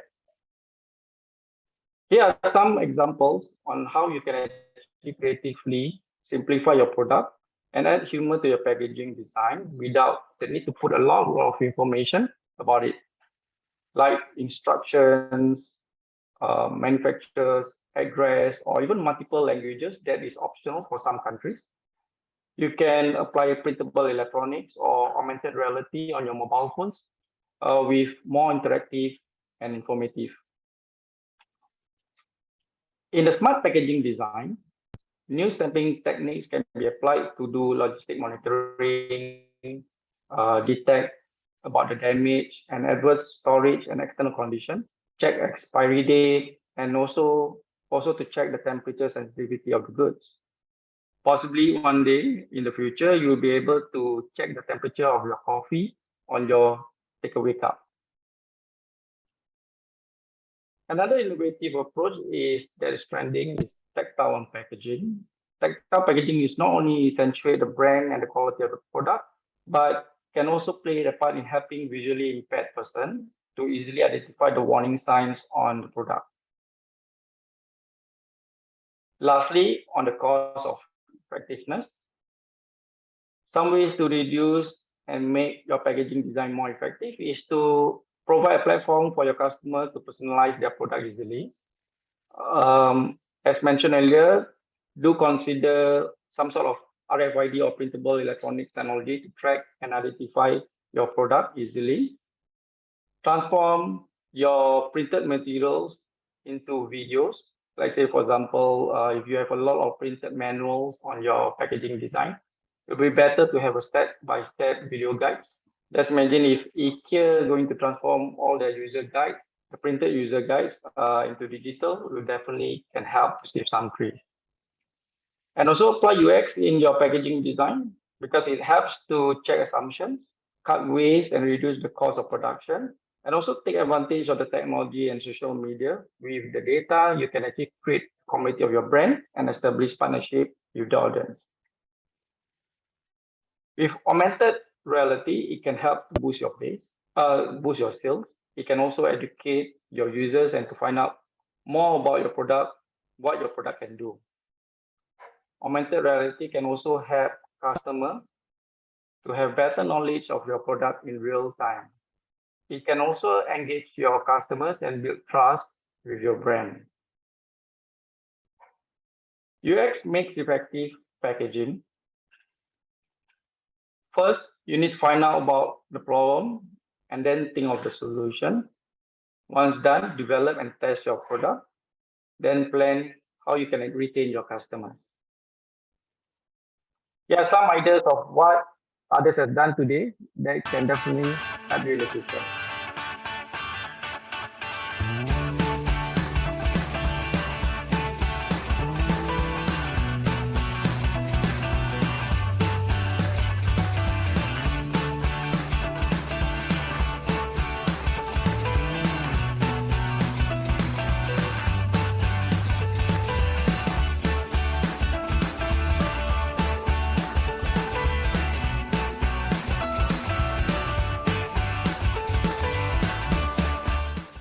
When we design, we must have the purpose.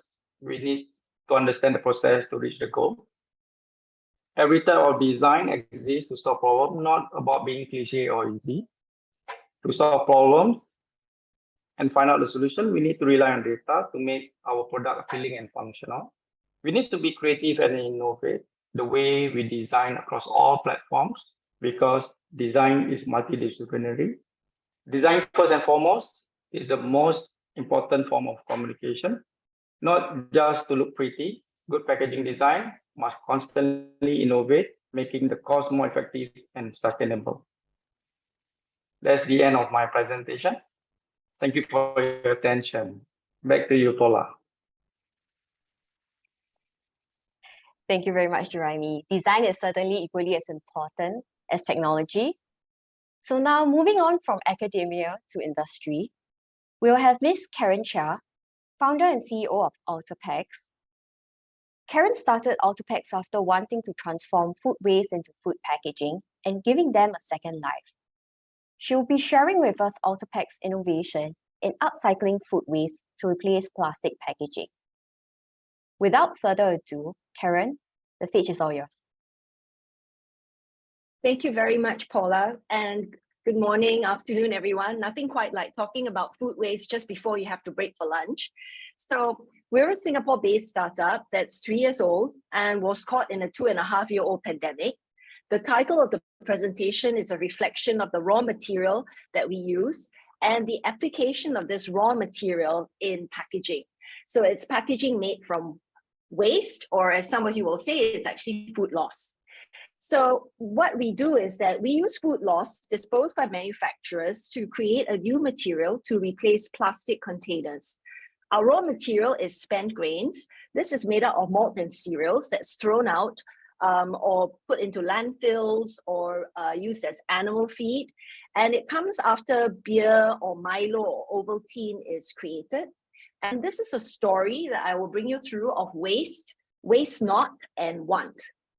So what Alterpacks has done is that our approach has always been revolving around the 4 Rs that have been synonymous with the sustainability space. And that's really about reduce, recycle, reuse, and replace. So let's start with reduce. So with regards to reduction, why do we look at reduce? The genesis of Alterpacks lies with garbage.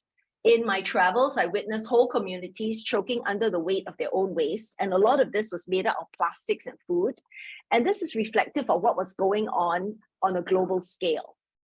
So if we look at the 2018 World Bank report that came out, it was called Water Waste 2.0, and it's a global snapshot of solid waste management to 2050.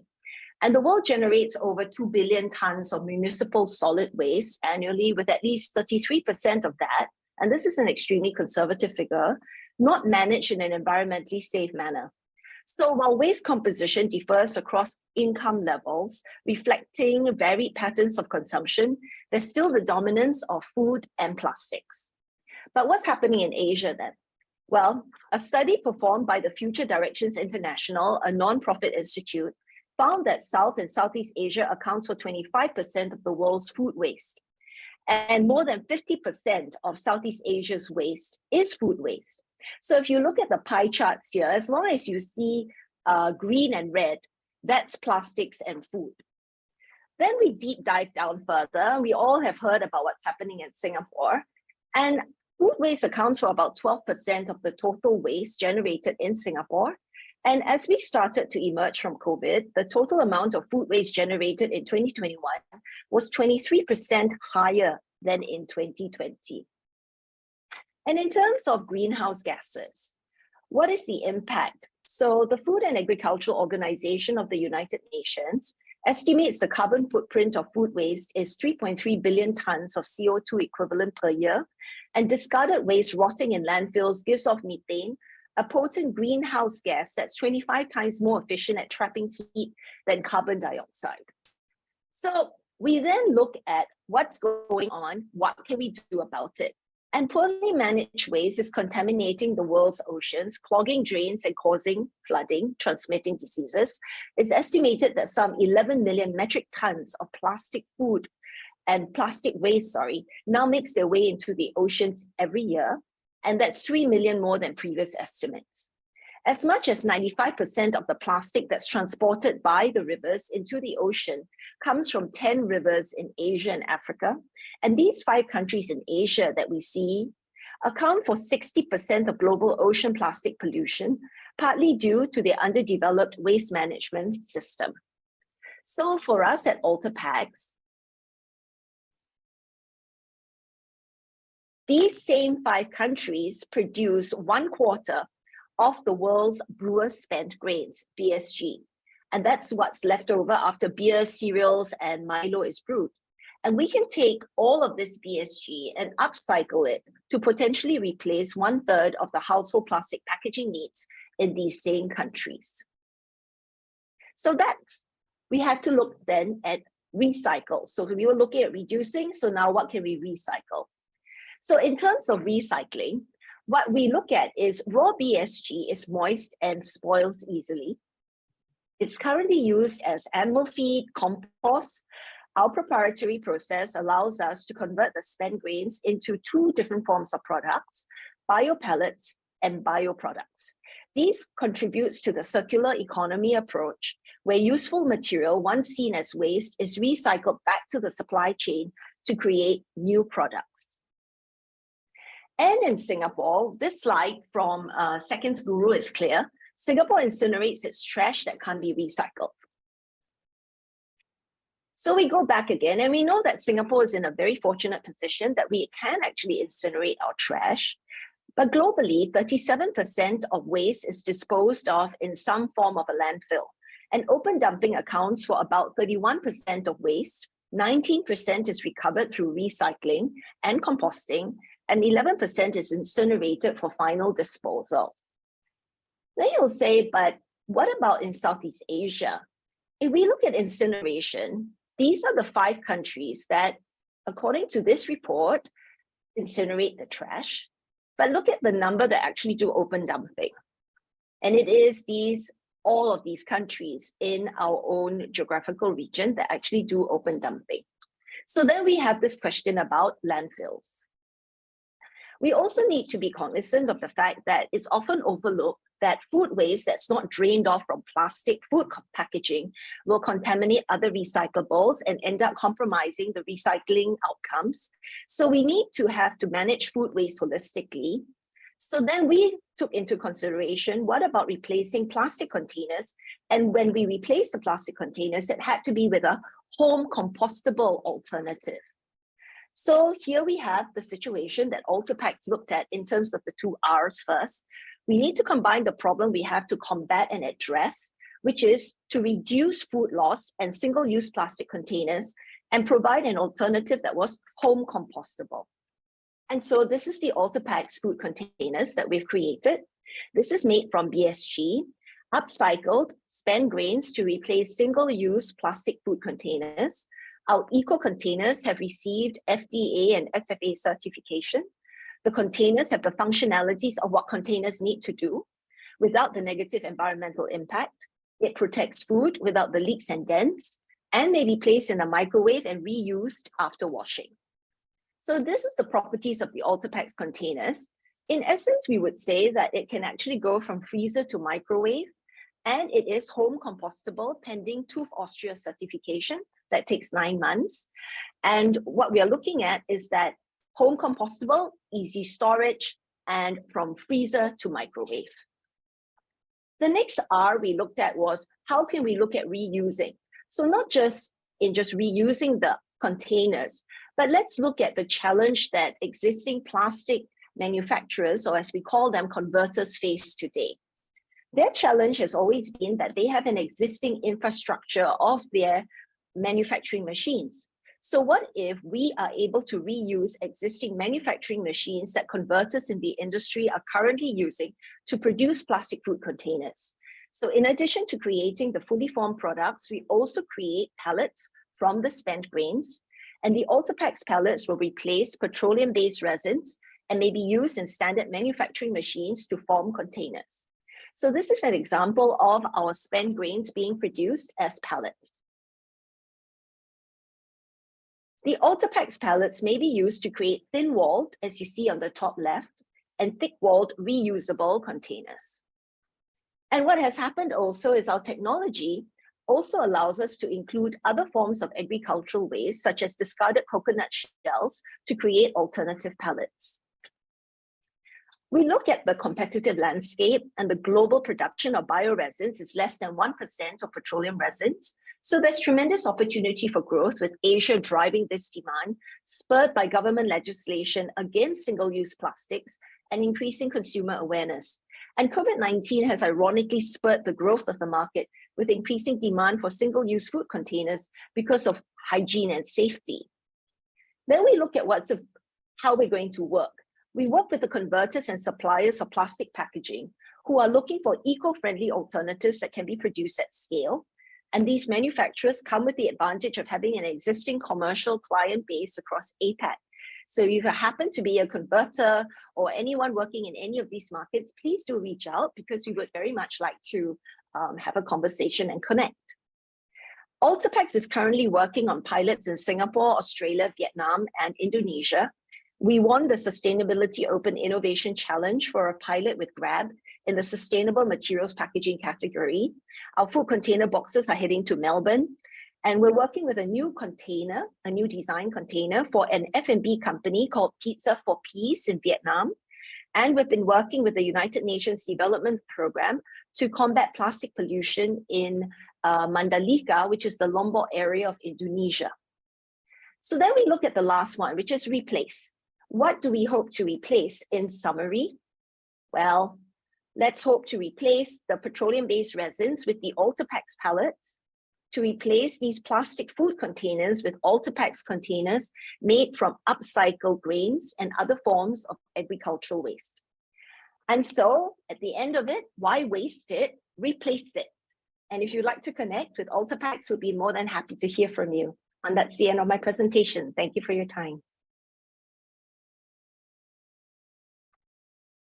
Thank you very much, Karen. This is truly inspiring, turning BSG into such functional and sustainable bento boxes and many other applications.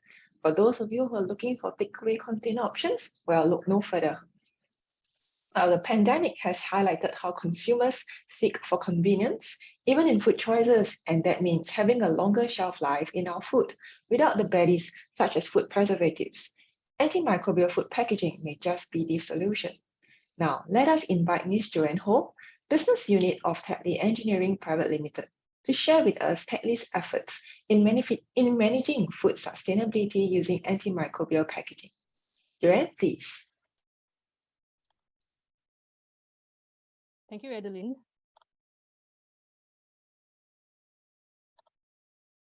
Hi, everybody. I'm Joanne from Tetley Engineering. I would like to introduce to you Mershil, antimicrobial additive that we believe will be able to help with antimicrobial packaging and to manage food sustainability. At Tetley Engineering, we always look at what the current problem, understand the problem, and look into what are the solutions that we can provide into the market. So let's take a look at the problem. There are actually more than 2 billion tons of food that's lost, gone uneaten globally. And what's the solution that Mershil can provide will be antimicrobial additive added into plastic packaging to tackle food waste. We hope that it will be able to help extend food shelf life and prevent cross-contamination during handling. So food waste. Food waste is, it includes the whole lost and discarded food at all stages of the food system, from agriculture all the way to the landfill. There are 5 major sources for food waste. The first one, unsold food from markets or other retails, plate waste, prepared food not eaten, trimmings from food preparation, and byproducts of F&B processing. What we hope that Mershil will be able to help is with the unsold food from markets and other retailers. So in Singapore, from NEA website, there is a growth of 23% food waste between the year 2020 to 2021, bringing the total figure to 817,000 tons of food being wasted. And this accounts up to 12% of total food waste generated in Singapore. So what is good packaging? Good packaging prevents waste and it ensures that the food retains its desired quality throughout its shelf life. So what's antimicrobial packaging? Antimicrobial packaging provides an option to inhibit the spoilage, for example, bacteria or mold growth on the food. Antimicrobial packaging can also help prevent cross-contamination during handling and logistics. Let's take a look at the entire antimicrobial plastic demand. There is a demand and growth for products with antimicrobial properties. This encompasses medical, packaging, consumer goods, automotive, and construction. It's expected to grow annually at a 10.8% CAGR, bringing the total demand and growth from $40 billion USD in 2021 to 66.7 billion in 2026. That is a 67% growth in 5 years. So now that we know the demand and the growth for products with antimicrobial properties, let's take a look at some of the unconsidered needs. The first one, no antimicrobial resistance. WHO has recognized that antimicrobial resistance is actually one of the top 10 global health threats that humanity will be facing. What causes resistance? Misuse and overuse of antimicrobials are actually the main drivers in developing drug-resistant pathogens. The second unconsidered needs, non-leaching antimicrobial. Vast majority of antimicrobial technologies now in the market works by leaching from the surface of the packaging to the environment. So what is Mershil? Mershu is an antimicrobial solutions that are both both environmentally friendly and also safe to use. The technology is actually a self-catalyzed reactive oxygen species, ROS for short. We have done tests to show that it is not toxic. It doesn't affect your genes. It doesn't affect your hemoglobin count. It passed the skin sensitivity test. And most importantly, it does not create drug-resistant pathogens. Taking a look into the technology, Mershu being embedded into a polymer matrix with the presence of oxygen and moisture, you will be able to self-catalyze ROS into the environment. The additive is dark gray in color, as you can see over here. Let's take a look at comparing with other inorganic technologies. Silver, Ag, which is the most common antimicrobial technology that we have out there. As you can see from the diagram, the silver ions are actually being leached out into the environment to some sort of poison the pathogens. Let's take a look at a second antimicrobial technology, photocatalytic. It is very similar to ours, Mershu, but it requires 3 components: oxygen, moisture, and UV. Any missing component will not create ROS. As you can see for ours, we do not need UV, we only need the presence of oxygen and moisture. Therefore, Mershu technology will be very good in dark and indoor conditions. We have tested a broad range of microbe species, as you can see over here: E. coli, S. aureus, C. albicans, the top 3 main pathogens that are the concern in the commercial world. And also, of course, we have also tested it against other gram-positive and gram-negative bacteria, and also influenza A virus. This test was done back in 2016. As you can see, the control sets after 24 hours have shown growth in all of these microbe species. But for Mershu, it's actually 0 count. We have managed to achieve a very good knock reduction against this microbe species. So in summary, Mershu, a self-catalyzed ROS technology, is highly effective against a broad spectrum of bacteria, fungi, and viruses. This technology is developed and patented by A-Star Singapore, the national lab under the Ministry of Trade and Industry. It's highly customizable. We're able to take a look at the additive particle size according to your application. It's durable and it's a self-disinfecting mechanism with the presence of oxygen and moisture. So it's environmentally safe and friendly. I would like you to take away 4 N's. The first N, natural. Second N, non-toxic. Third N, no chemical releasing. And the 4th N, no drug resistance. Let's look at the first function, the antimicrobial packaging for shelf life extension. We have added our antimicrobial additive, Mershu, into a PE film. The test subject is a guava. If you take a look at this chart over here, PL01 and PL02 are actually the control pieces without antimicrobial additive. AM01 and AM03 are embedded with Mershu, and AM02 is embedded with another technology, another antibacterial, anti-fungi technology from the market. Based on the test results, based on the mole emergence, AM01 performed well. Sorry, based on mole emergence, AM03, performed well. The mole only started to appear on day 7. However, based on the guava condition, AM01 performed the best as it stayed low throughout the entire stage. Our partners are still looking into what are the ways that they can do to extend the mole growth and to make sure that the count is low. Taking a look at some of the optical properties of the film and also the film structure. Where you see there are shiny bits here are actually the reflective of where our additive is at, which is all at the skin layer, not at the core layer. This picture shows the antimicrobial dispersion. As you can see, it was dispersed very uniformly well. The second function, to prevent cross-contamination through antimicrobial packaging. The lab has tested against MS2, a very small profile virus, and is a non-enveloped virus. We managed to achieve a log 3.1 reduction, which refers to 99.9% effectiveness.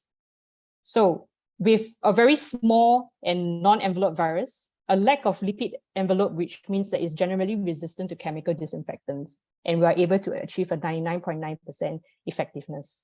Therefore, we are quite sure that we will be able to be effective, very effective against envelope virus, for example, SARS-CoV-2.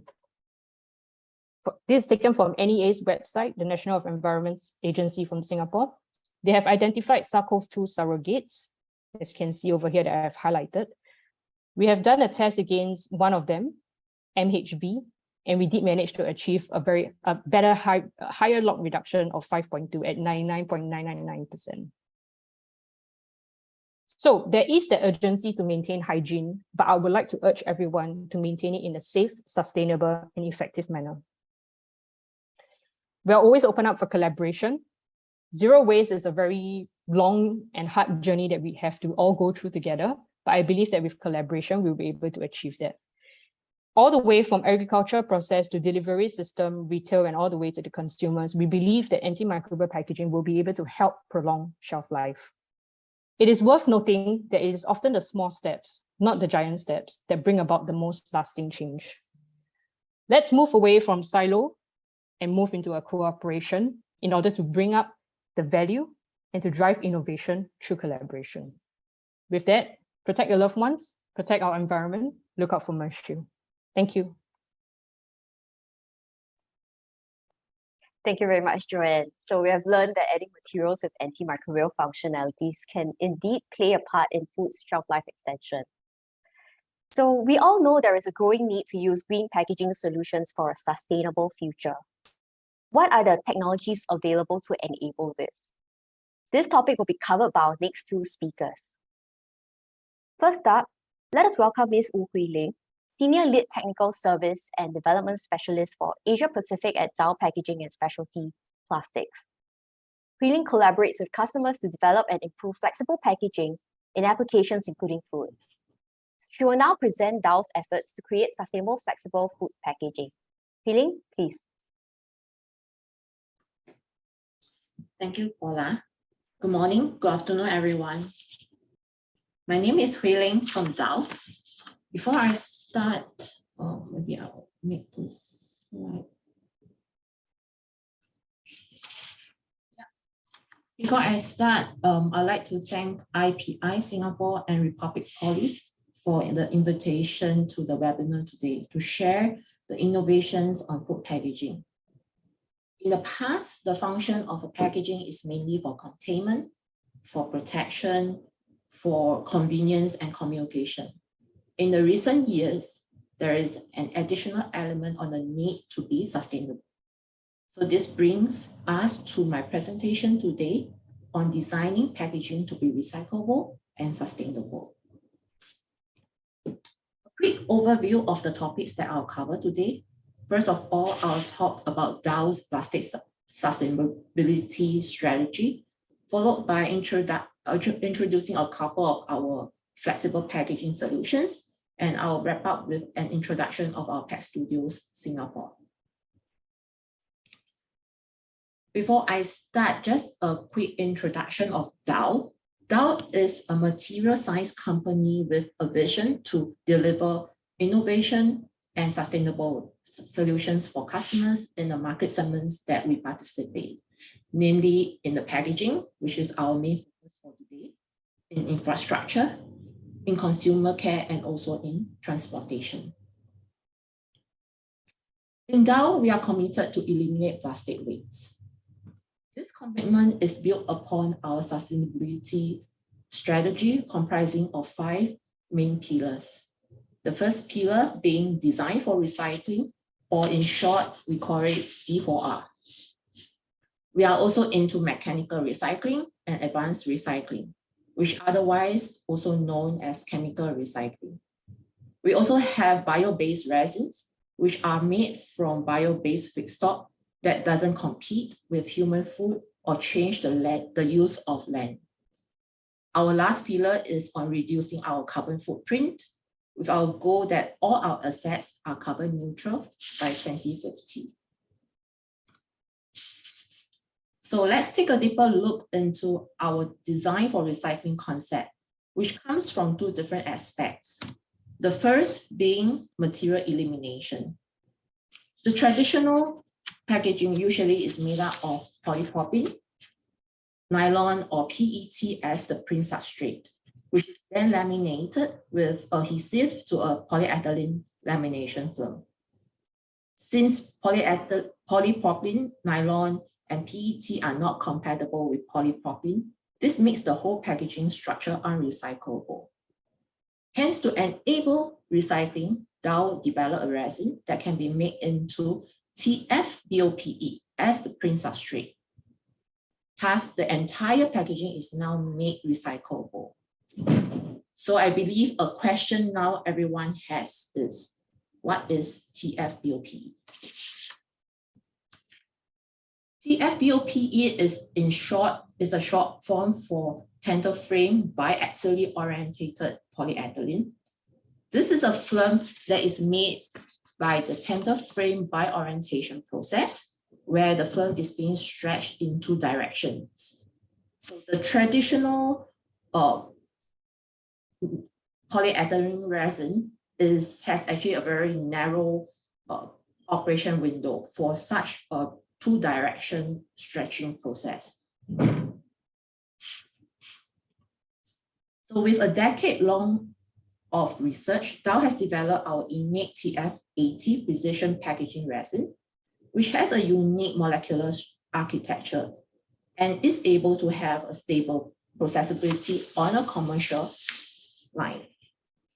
This film has excellent toughness and excellent optical properties, gives good temperature, low temperature resistance, and has high stiffness.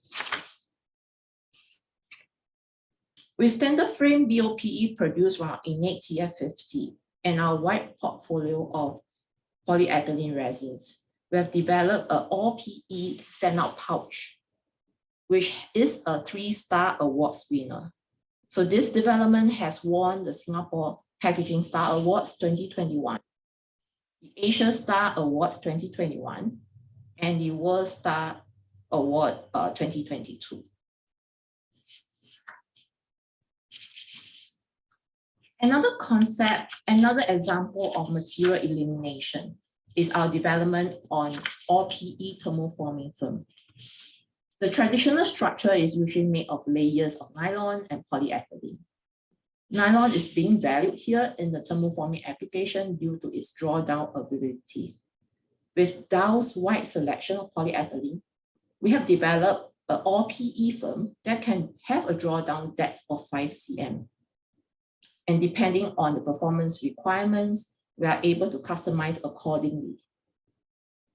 Such thermoforming film is suitable for packaging of frozen meat, seafood, poultry, and vegetables. As mentioned, we are able to customize according to the film performance requirements. In this slide, we have developed a structure that has good low temperature toughness. Toughness is generally being measured by dart impact and puncture resistance. So here, the all-PE film in fact show better dart impact and puncture resistance than the traditional non-recyclable structure at -20 degrees and -40 degrees. Apart from material elimination, another aspect of our D4R concept is on compactalization. Nylon and EVOH have always been used together with polyethylene in the food industry for high barrier film. Then again, EVOH and nylon are not compatible with polyethylene. With the addition of our retained polymer modifier, this friendly resin can enable EVOH and nylon to be friends with polyethylene, meaning that the film is now made recyclable. So this slide shows the optical and physical properties with and without retain. With the addition of retain, we can clearly see that the CVD clarity has improved by 5 times, and the impact properties have improved by 2.5 times, whereas the tear resistance remains similar. Another concept or another approach we have on sustainable packaging is on less is more, or in other words, down gauging. Our innate precision packaging resins is a family of resins as a toughness enhancer without compromising on other mechanical properties. Today, we will discuss two grades in this product family, innate ST50 and TH60. The innate TH60 grade in particular has a good sub-ambient toughness, which is beneficial for frozen food packages. Two case studies to share briefly. The first one is for a 5 kg bag of for seeds. The use of innate ST50 here, we are able to down gauge the film by 30%, and yet we are still able to obtain improved mechanical properties. In addition, this bag has also passed the stringent drop test of 12 drops from a height of 1.5 meters. The example on the right, it's for frozen seafood vacuum bag. With the use of innate TH60, we are able to achieve good film toughness, with improved puncture and dark properties here, even at -30 degrees, hence reducing packaging failures from a 5% to 0%. We have another resin which I'd like to talk about here is our ultra high barrier resin, EV80 6900. This resin is able to increase film stiffness by 35% compared to the standard HDPE resin. On top of this, the unique value of this resin is the ability to provide excellent moisture barrier of a WVTR of less than 1.0, and it can also significantly reduce oxygen barrier compared to other standard HDPE resins out in the market. This translates into the possibility of down gauging, shelf life extension, or if you are facing loss of aqueous content in your food packages, this is a great for consideration.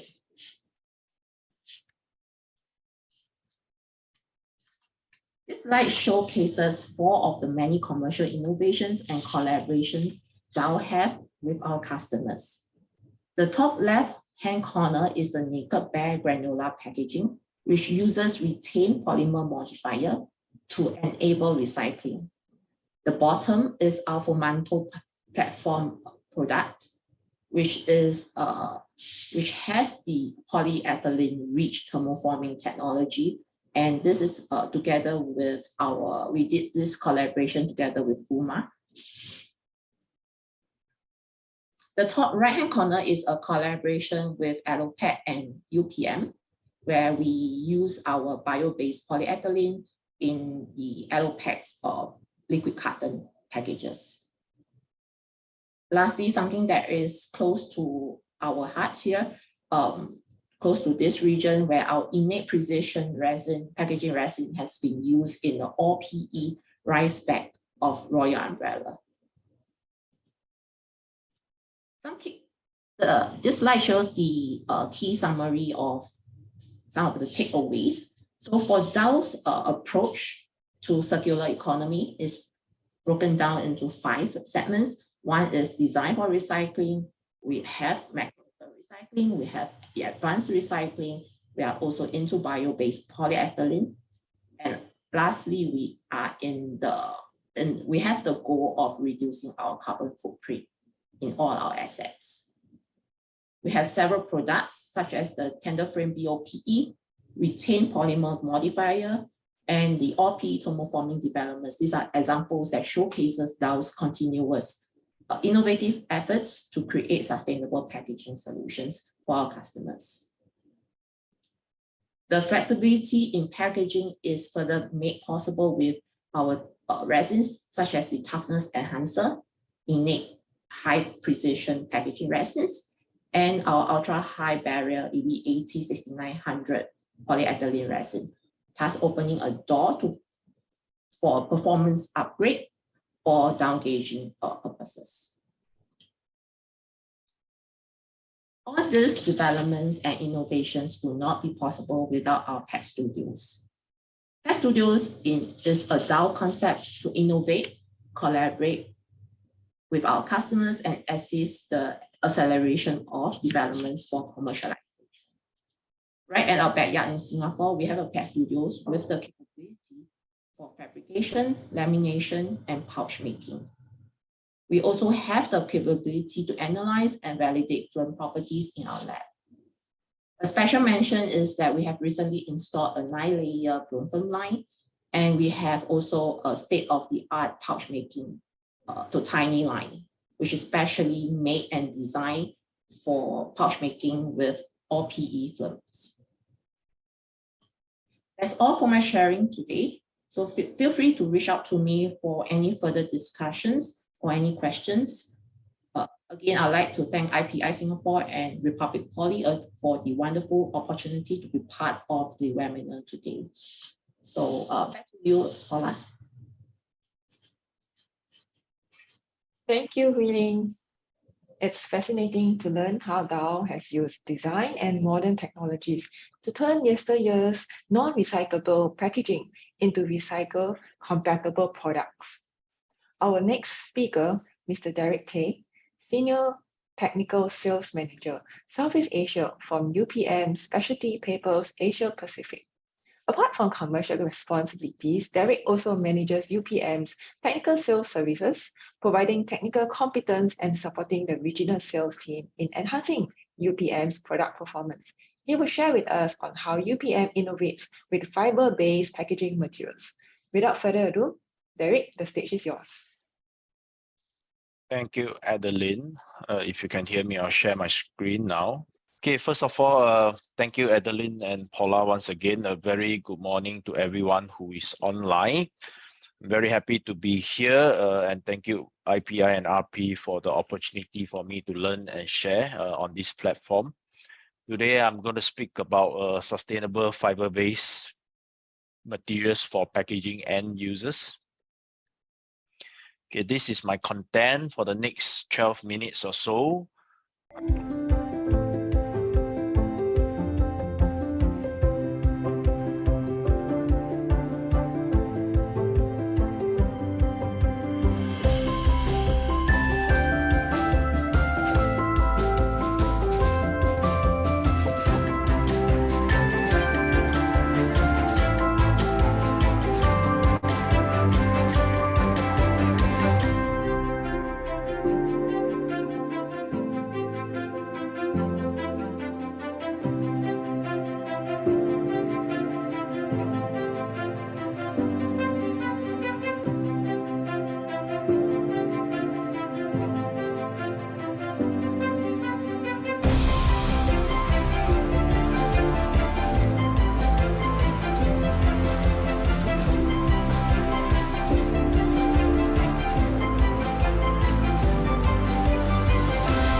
Okay, at the UPM, we actually plant more trees than we use ever. So in fact, we plant 50 million trees every year. So that is 100 new trees every minute as we speak. So we have a forest certification like FSC and PEFC. All the wood that we use have 100% traceability, and we do not use wood from tropical rainforests ever. So our climate commitment, we practice climate positive forestry. We cut emission from our operations and supply chain. So we act through our products. We create value and growth by designing products that mitigate climate change. We try to replace fossil-based solutions with bio-based alternatives. So here you can see some global mega trends, for example, growing middle class, resource scarcity, climate change. So this global mega trend drive demand, which in turn create opportunities for our business. So one of our purpose is to create a range of sustainable papers for packaging.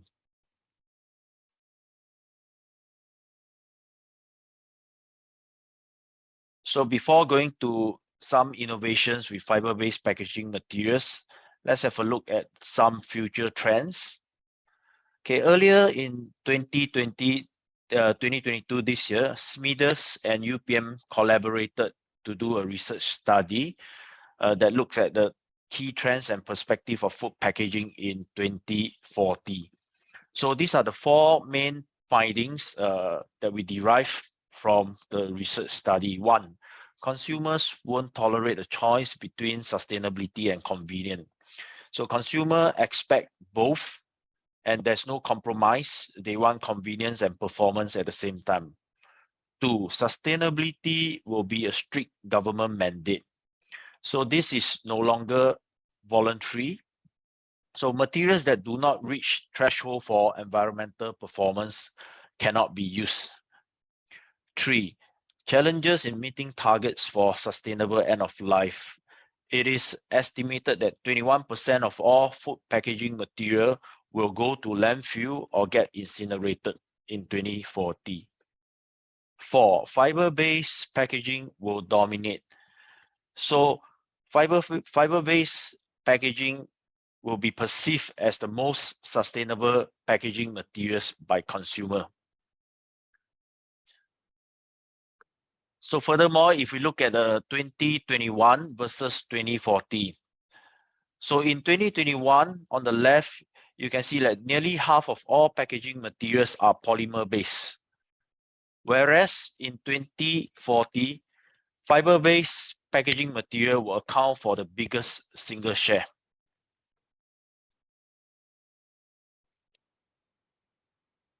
So when we try to innovate with fiber-based packaging materials, two R's that we look at. One, replace. We always seek to replace, we always seek to find alternative to fossil-based material. To reduce. We always try to go lighter in weight using a lower basis weight paper to replace a higher basis weight paper, and at the same time achieve similar functionality. Okay, so now let's have a look at some successful case studies. Case study one, this is a self-stand paper snack bag. Okay, this is a secondary packaging that is made from UPM kraft paper plus a layer of heat seal coating. Case study two, corrugated layers in food pack. You can see a pizza box on the left. So what we have done, from the original fluting and inner layer, 125 grams each, we have replaced the fluting and inner layer with UPM solid strong, which is our lower basis weight kraft paper. So this resulted in a final product that has 20% savings on the packaging material weight.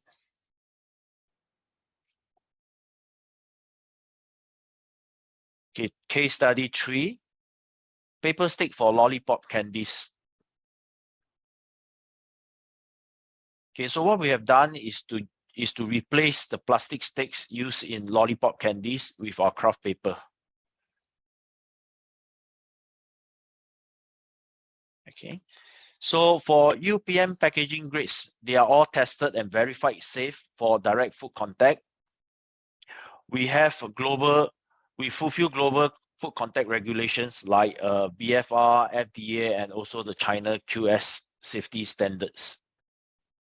So naturally, consumers are always concerned about product safety. So what we do, we are fully transparent and we have a fully compliant process. Food safety can be traced from our raw materials to our production to our final products. So now let me introduce some of the sustainable packaging papers from UPM. Okay, three segments that we look at, namely MF kraft papers, which is machine finished kraft papers, barrier papers, and also C1S, which is coated one-side papers. So for machine finished craft papers, these papers are designed for excellent strength. They have a natural look and feel. Okay, some of the end-use examples include carrier bags, grocery bags, bread bags, and also food bags. Next, for barrier papers, these are papers that comes with already medium to advanced barrier properties. They are easy to co-create and improvise. So designed to be converted. So some of the end-use examples include frozen food wrap, food sachet, pizza wrap, and food pouch. Last but not least, for C1S coated one-side paper, these papers are needed whenever we need excellent print results. So C1S give beautiful pictures on the outer packaging. So for packaging that require exquisite print performance, this is where C1S will come in. These papers are ready for direct use, can be laminated, and can be used as a coating base. Okay, some of the end-use examples include chocolate wrappers, coffee wrappers, and ice cream wrap.